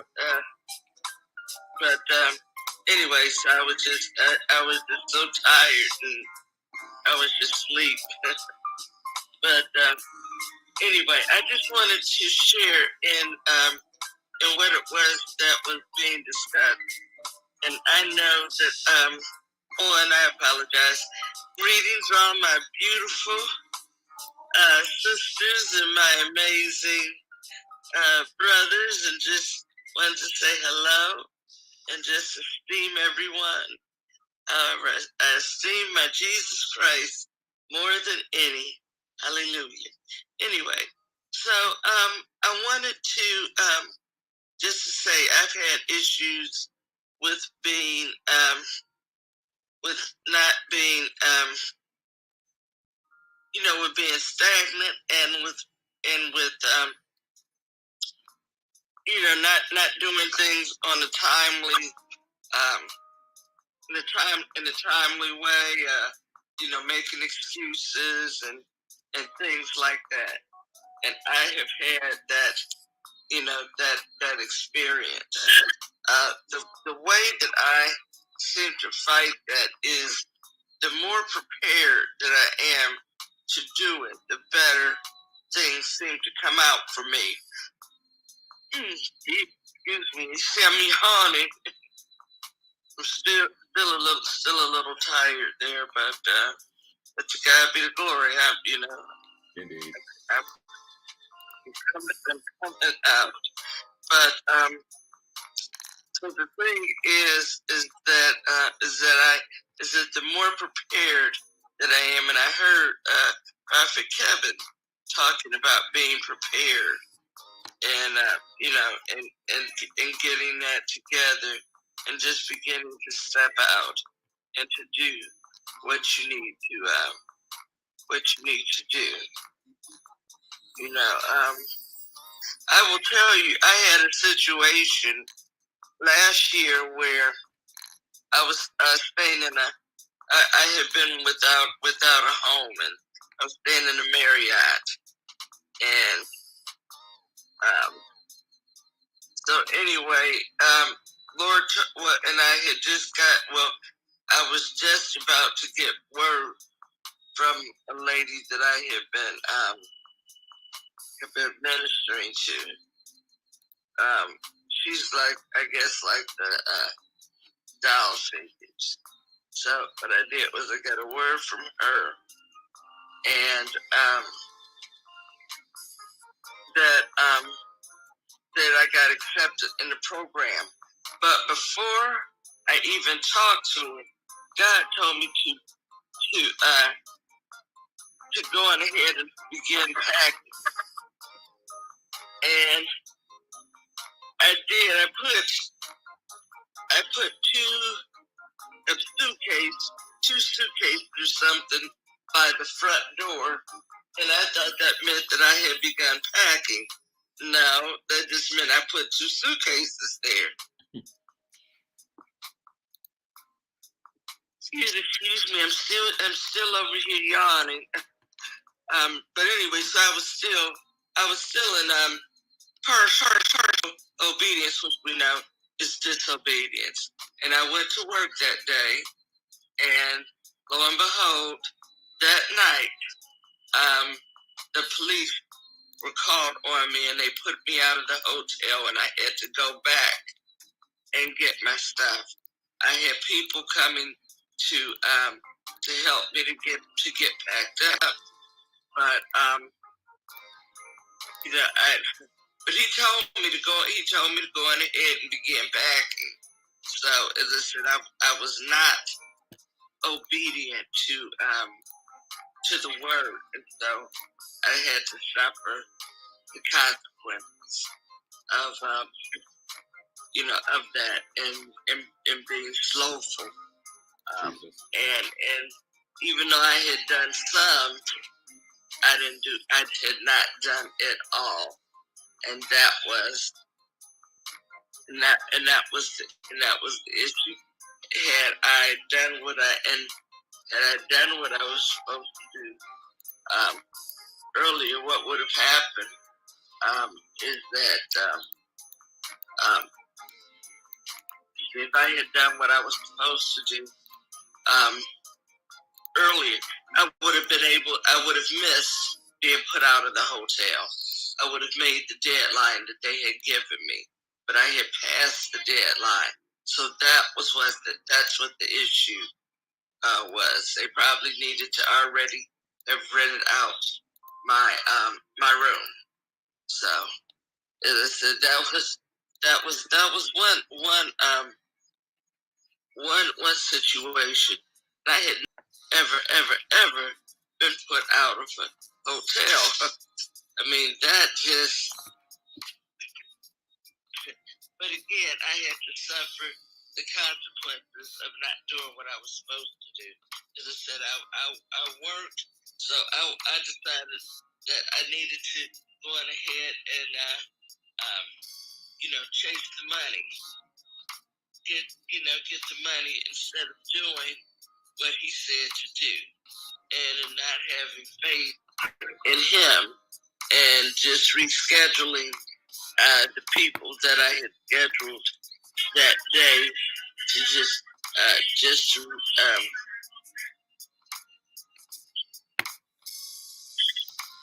okay.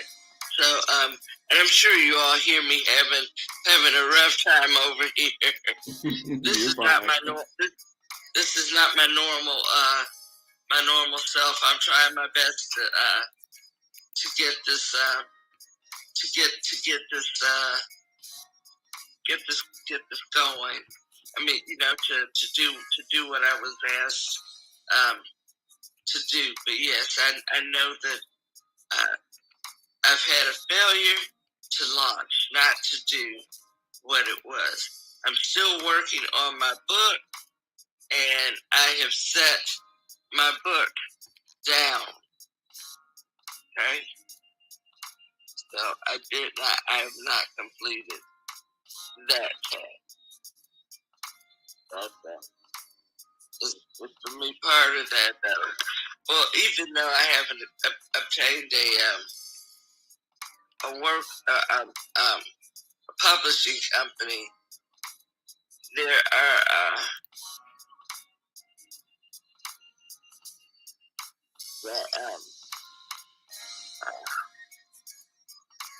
I can't go ahead and seriously begin my book. I've been given that word a long time ago that the book needs to go on ahead and be and get done. That there are a lot of people that wanna hear about the situations and all that I've gone through, but how God has just it's just gotten to me. It's just gotten there.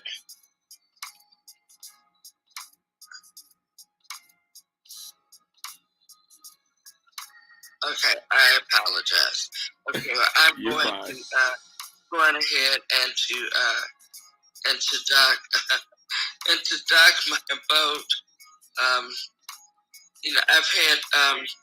I've actually had a couple of different pain medications today, so that's kind of why I'm just kind of out of it and groggy. So yeah. It's all right. They gave you that good. So as I said, I hope I don't sound too bad. I can feel myself when I'm going, when I'm drifting away, and I'm like, okay, come on now, come on back to Earth. We got to come back.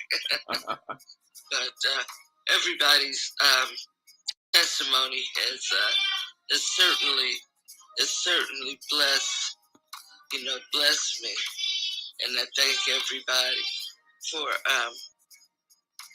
for just putting up with me and just understanding my situation. As I said, this is not my normal situation. However, this is just where I am for temporary. For right now. Sometimes you can be so distracted that trying to to pray for yourself. Like I was having arthritis in my shoulder, and then I got a sharp pain in my neck.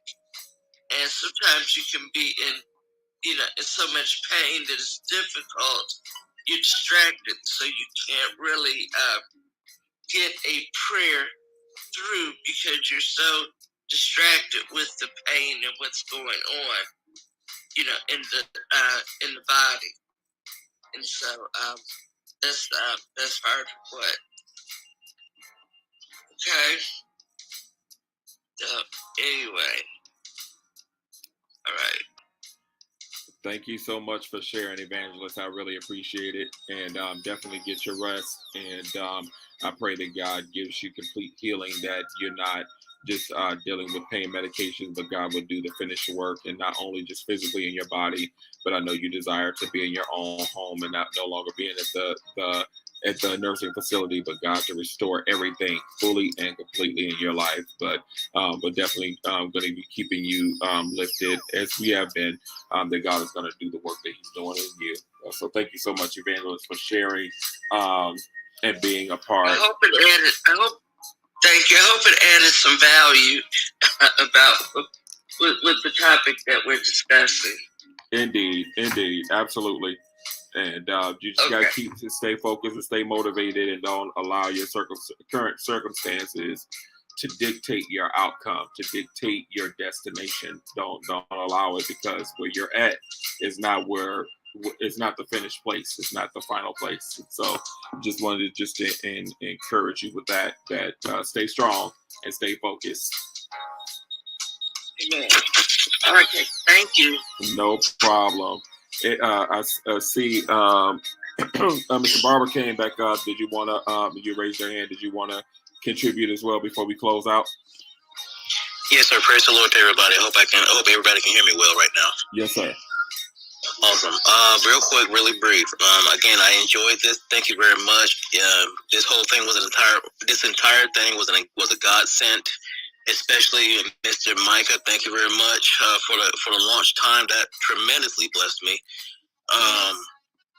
Last but not least, just keep me in prayer, like you said earlier. I don't want to go through the same dead end cycle in which I hear good information, then it's set. No, this is a time of your sojourning. This is a time in which I speak for all of us in faith, that we really have to take this and run with it. Just keep me in prayer. I am an artist. I'm still setting up my Instagram if anyone wants to see it. Nevertheless, I just need guidance from the Lord, where to start, how to start, what I'm going to need. But most importantly, make sure I keep my eyes on Him and not the product, because it says in the word, seek ye first the kingdom of God and His righteousness, and all these things shall be added to you. Yeah. So nevertheless, thank you, everybody.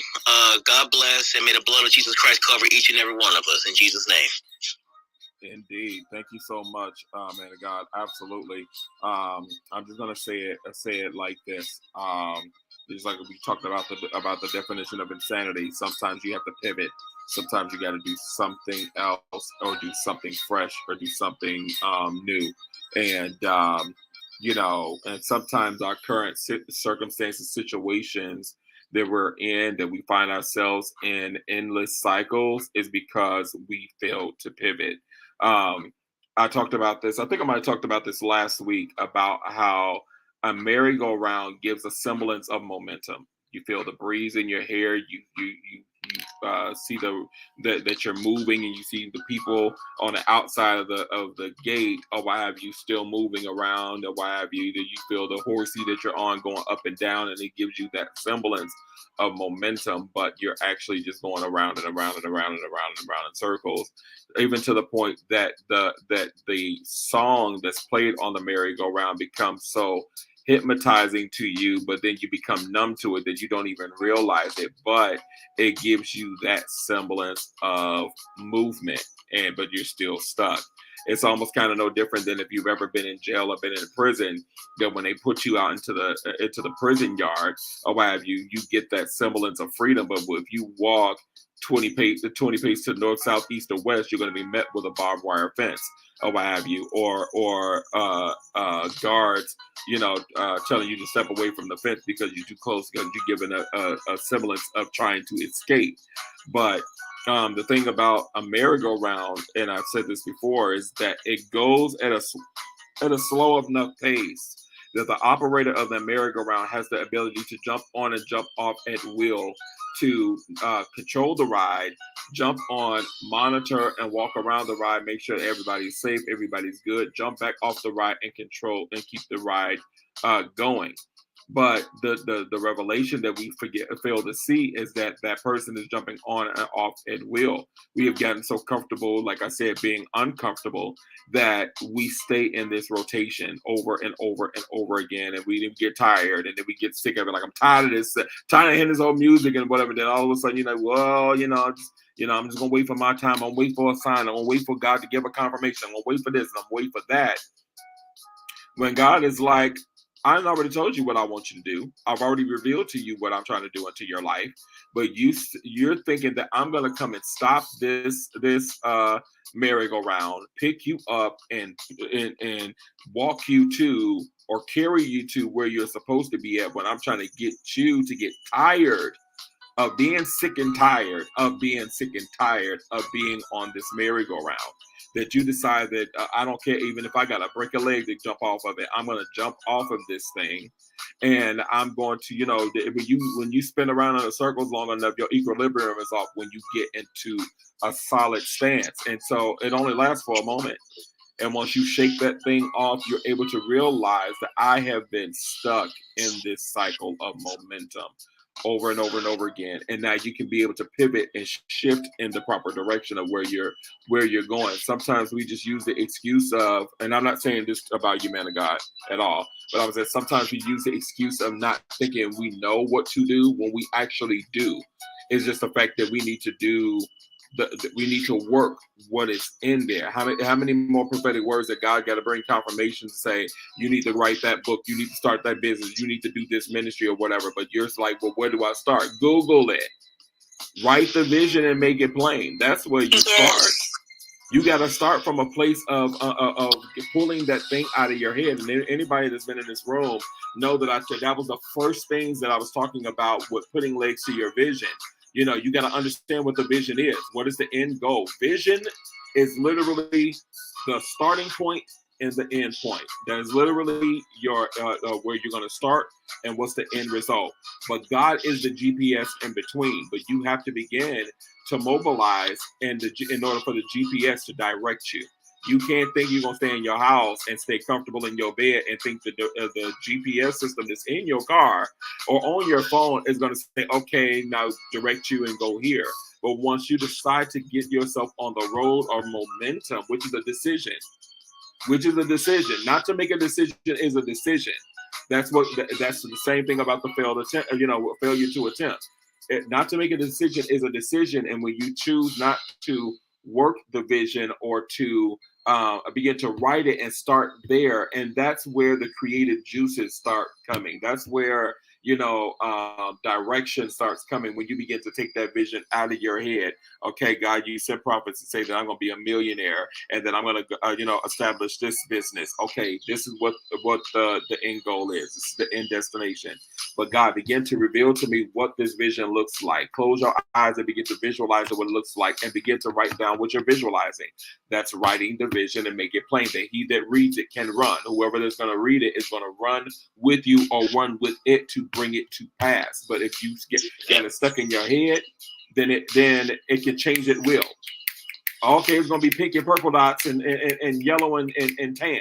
But no, I decided it's going to be black and white. No, I wanted to be red and pink with some sprinkles of yellow on it. You're all over the place, that you haven't solidified it into something solid as a vision.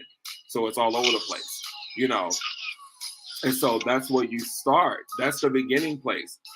Understanding what the vision is. What's the end goal? What's the starting point? That's the start point and the end point. Getting that vision solidified and begin to put legs to it, begin to execute it.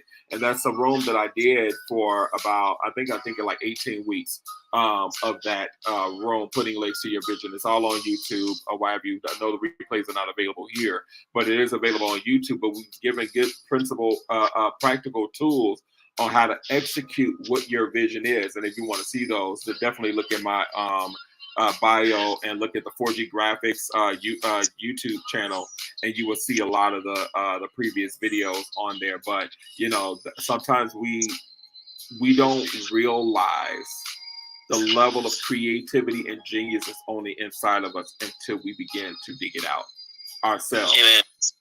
Until we begin to mobilize and utilize what's already there. I was graced with the opportunity to be laid hands on by Bishop Tudor Bismarck. And he said, man, you are a genius. And he began to not only see it, he activated it and imparted. So what I grew up, an LD student having learning disabilities. I hated school. I didn't hate school. I hated homework. I didn't want to learn. I wanted to be a class clown. But when fire got put up underneath me in my last few years of high school, and they said, if you don't have enough credits in your junior year to support you to graduate in your senior year, and if you don't get your stuff together, you're going to be right here a whole nother year where the juniors are, you're going to be graduating with the juniors next year. And they put a fire underneath me to say, nope, nope, I'm not taking this no more. I'm not, or whatever. And I began to apply myself. It wasn't that I didn't have the knowledge. It was the fact that I was not doing the work and I was not applying myself. And I went from getting C's, D's, and F's, or C's, D's, and E's, you know, depending on what type of school educational system you were a part of, or what have you, to getting A's, B's, and C's. Because I began to apply myself, and there was enough situation that let me know that if you keep doing this, you're going to stay right here until you do something different. And sometimes that's what God does to us. He allows you to keep going on in cycles until you get irritated and pissed off and tired of where you are to say, you know what? I'm done. I'm going to do something different. I'm going to shift. I can't continue to live like this anymore. But until you get to that place of being tired of being sick and tired of being sick and tired, then you're not going to move. You're going to just stay comfortable. Definition of insanity is doing the same thing and expecting a different result. We talked about that earlier, but you have to do something different to get that different result. That's where it's going to start. Amen. Thank you. Indeed. And that wasn't just for you, bro. That was just for, you know, just everybody. Because I tell you, I understand how it is when you get stagnant and you get stuck. And then I do understand where things like taper off for a bit and you like, okay, God, what we doing? And God might be like, hang tight. I'm working on something. I'm doing something. And he might not require work of your hand. He just needs you to focus on the occupy until he comes on the thing that he told you to do. And I give an example. It was something that I was dealing with for myself. And the Lord said to me, he said, I need you to rest in me. I'm doing something. And I'm like, okay. I did that all of 30 days. 30 days. And then I went into, and I lied to myself. Let me tell you the truth. I was lying to myself.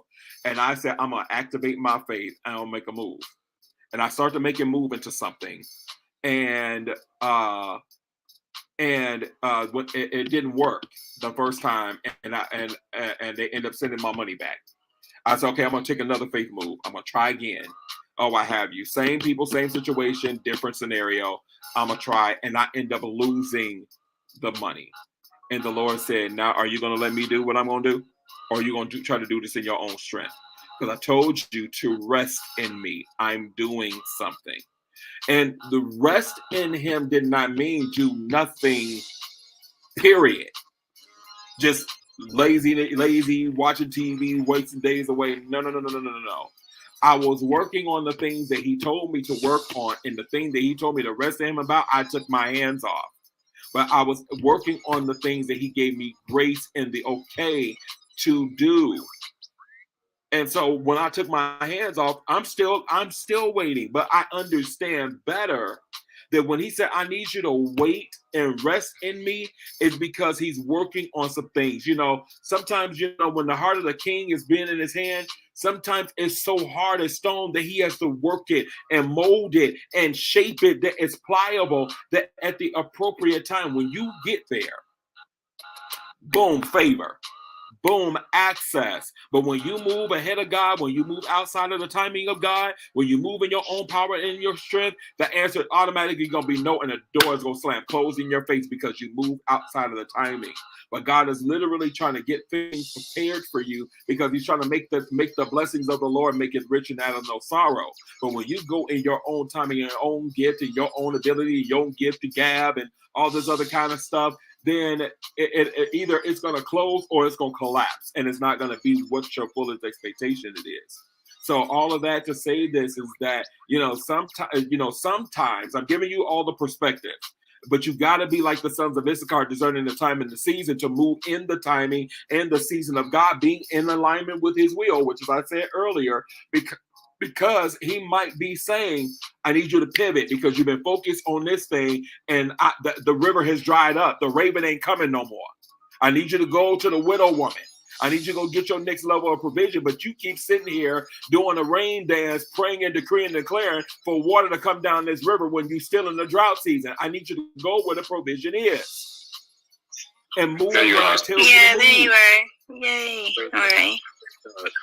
You got to shift when he says to shift. And then, if he tells you, no, stay right here. I know it look dry. I know it look a little tough. Stay right here because I'm about to do something. I'm about to do something. Hang tight. I know it's looking like you about to get ready to get put out. I know it looking like you're getting ready to lose everything. No. Hang tight.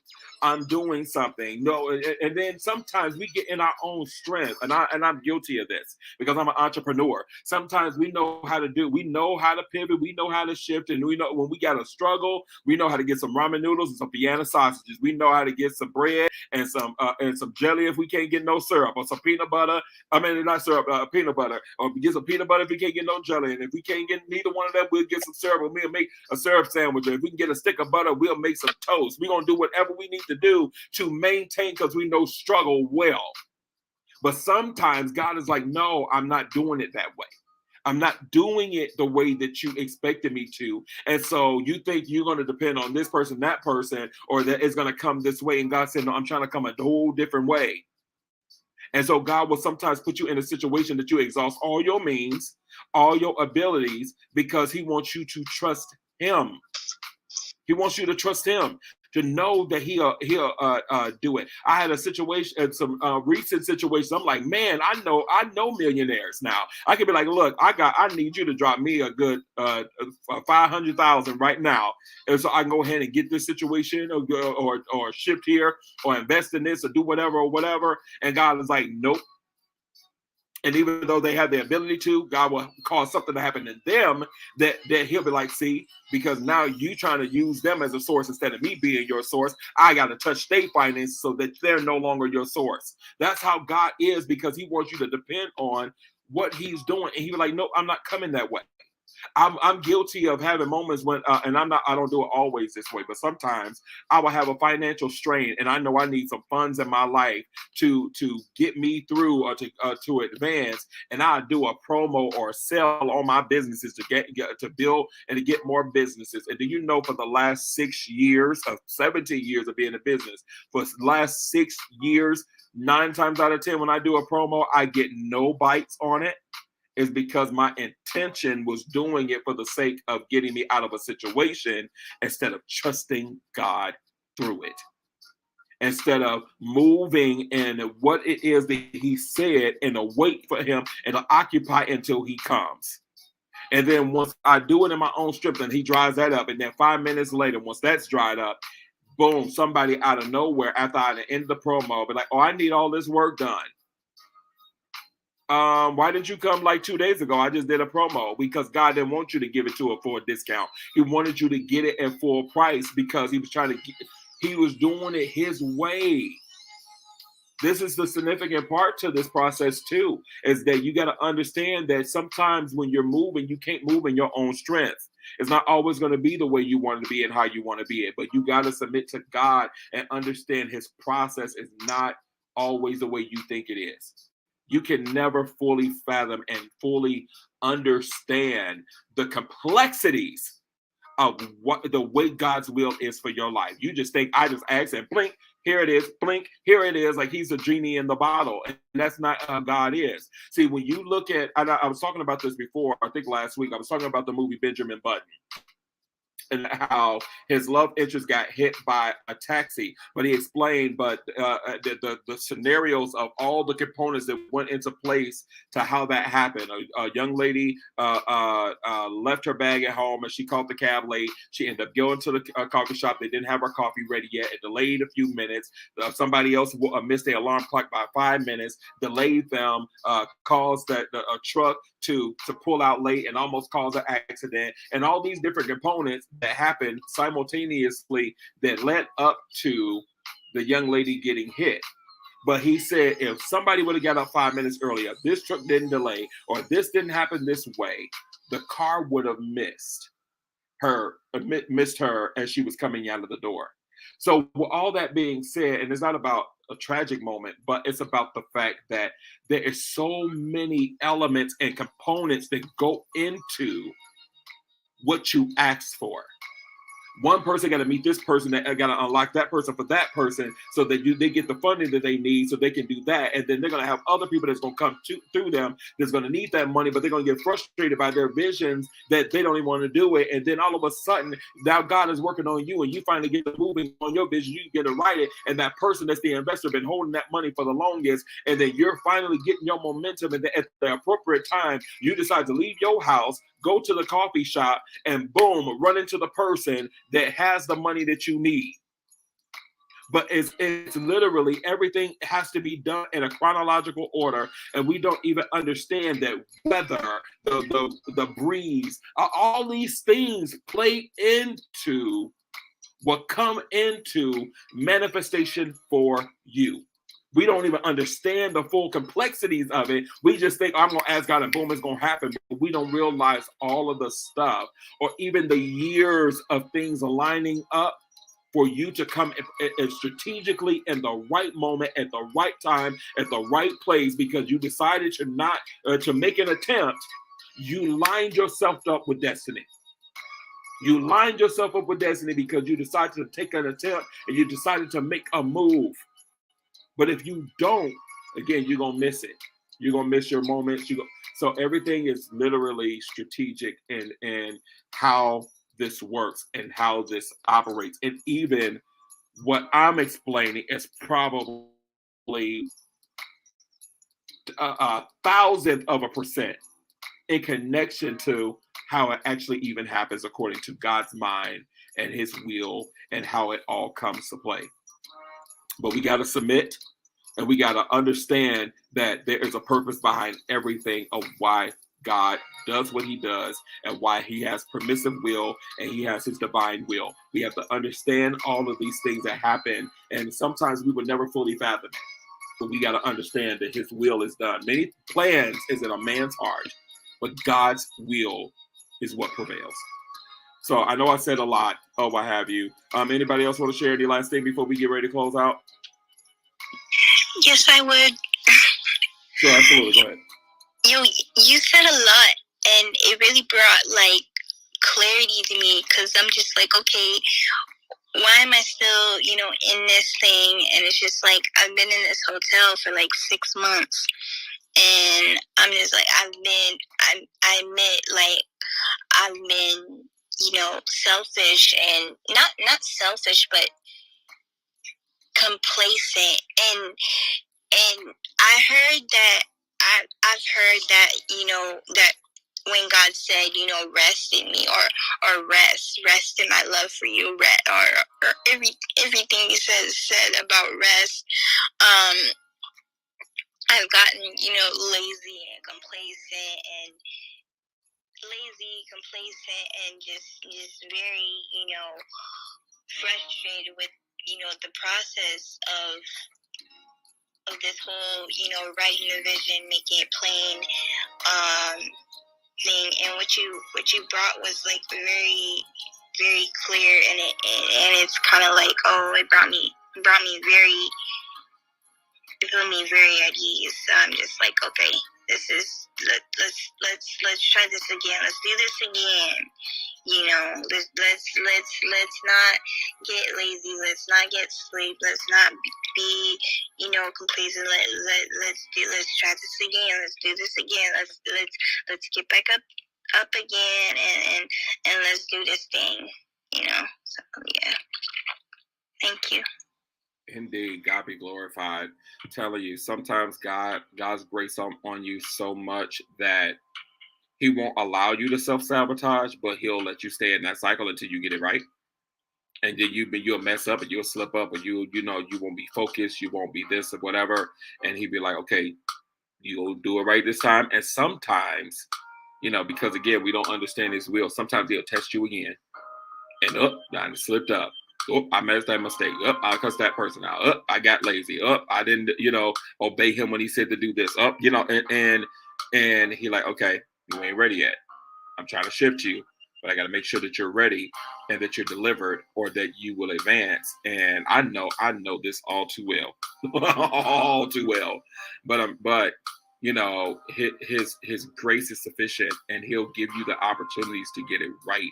because he, like I said, he don't want the things that we talked about earlier, the laziness, procrastination, all these things that deals with, failure without attempts that I went over. He wants to make sure that it no longer has a factor or a hook or a grip on your life anymore. Like, okay, good, you've learned the lesson, you're able to evolve, you're able to grow. Now I can trust you with the next. I don't know why we don't think that God tests us like we're in school, and to know that you're ready for the next level in Him. He does. He does. And sometimes it's like, dang, didn't I thought I passed this and we was on from this a while ago. But sometimes what do you call it, a refresher exam or a pop-up quiz, and these things happen in your life to see have you evolved to the next level, that He can trust you with the next. So this is good. So just let that be an understanding for you as well, not to give up, to grow, to allow God, if you got to do deliverance, if you got to do healing, whatever it is. Because like I said about those different areas, stagnation, self-sabotage, spirit of fear, laziness, procrastination, doubt, kills potential relationships, block future partnerships, confirms lack of confidence, the unwillingness to take a risk, fuels us stagnation, unlocks the spirit of rebellion, and further emphasizes you being comfortable staying in an uncomfortable place. That's what happens when you have when you, again, failure without attempts. And so this is why God is showing this stuff and bringing this stuff to us. He wants to evolve you. But if these things, fear, laziness, all this stuff is a factor, you can't be trusted with the next, because you're going to do the same thing in a new country, in a new place, in a new territory, with new people, with new relationships. You're going to do the same thing. Same thing. And it will hinder and tarnish and disrupt and destroy where He's trying to take you next. So He'll rather let you stay stuck until you get it right. Because it's about the learning so that you can evolve.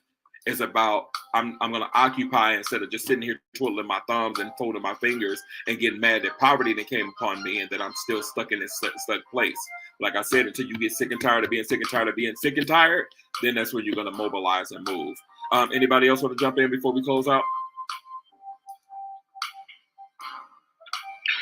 Yes, I just wanted to say this before we hop off. My phone about to die too, so hopefully I get it all in.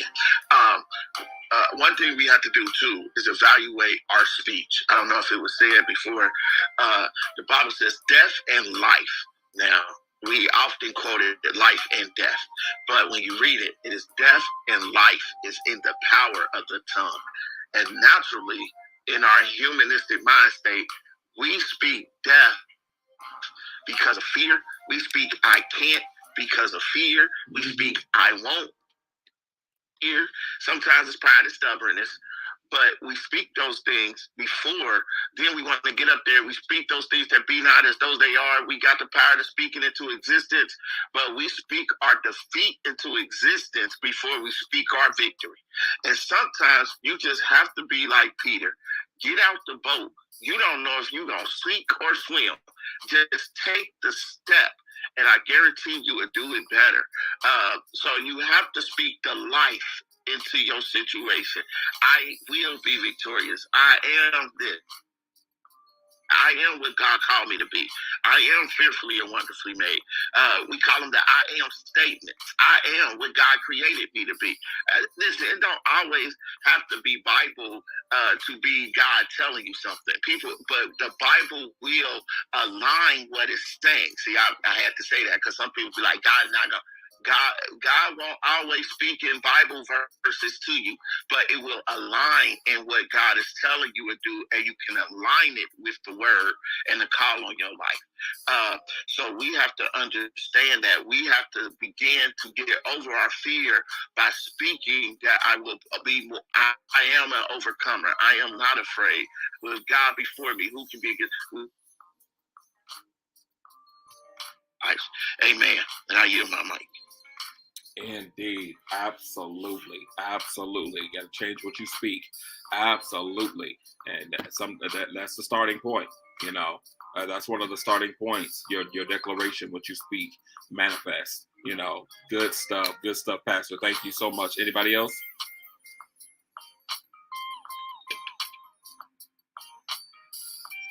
All right. So what we're going to do is we're going to pray out before we go. But again, next week it's going to be back on the Friday, unless God say different or what have you. Friday at 8 p.m. I just did this Saturday morning because I just rescheduled in that regard. So it's a temporary thing. But we're going to be back on at 8 p.m. next week, Friday. So we're going to do part 2 to this. And we're going to do the second 6 of the list that I just spoke about. If you missed it, you can go back and listen to the replay. It is available here on Clubhouse and on YouTube. So you can hear both. But here's what I want you to encourage you to do. Do the work. Do the work within yourself.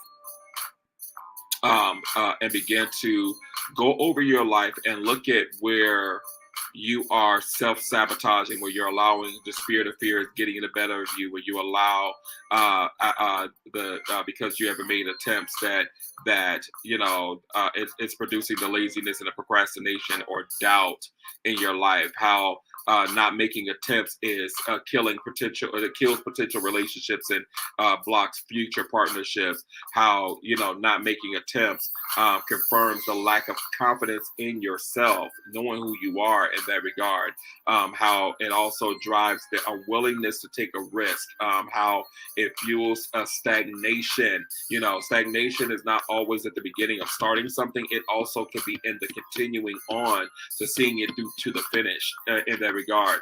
And also, you know, the failure without attempts unlocks that spirit of rebellion in you that makes you to not follow through and to do and just think that you just got time to do it whenever you want to do it.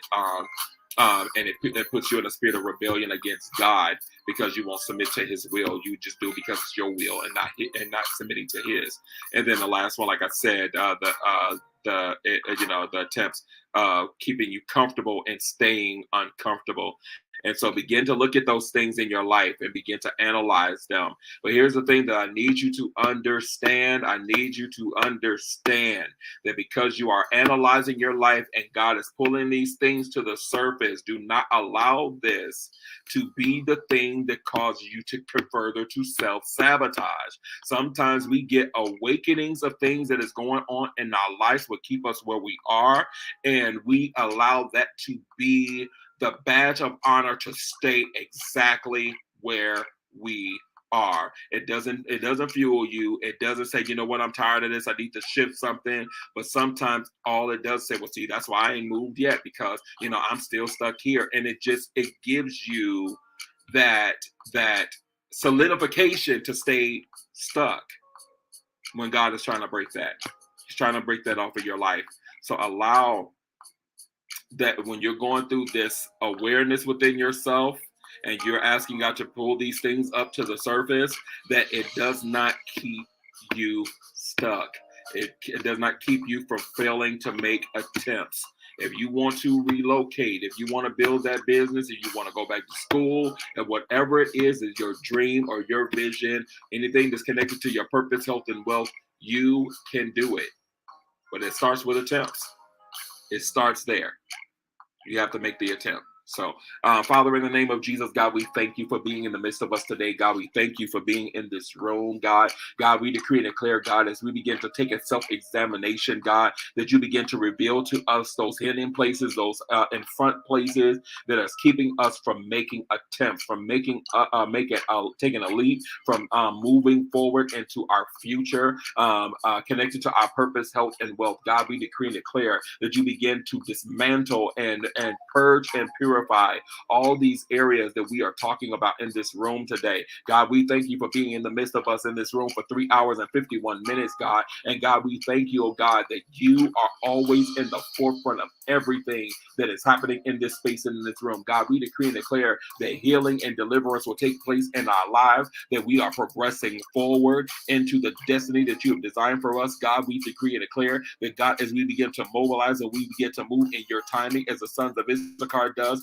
that our preparation will always meet us at our place of destiny, as one of my coverings, Apostle Capitoria Wilson, says all the time, God. And God, we decree and declare that, God, even when the student is ready, the teacher will come, and that shows of readiness. It shows our preparedness. It shows that we're willing to take a risk and make attempts, God. And God, we decree and declare that we will be further, our faith will be ignited, our stick-to-itiveness, our fortitude, our work ethic will be ignited, God, that we will see it through to the finish, God, and not only see it through to the finish, but we will grow it and multiply it, God. God, we thank you for it now in the name of Jesus, God, that, God, if at first we don't succeed, we will try again. And God, we know that you have made the way straight for us. You already know the end before the beginning, God. You already have an expected end for us, God, but it is for us to make the move to get there.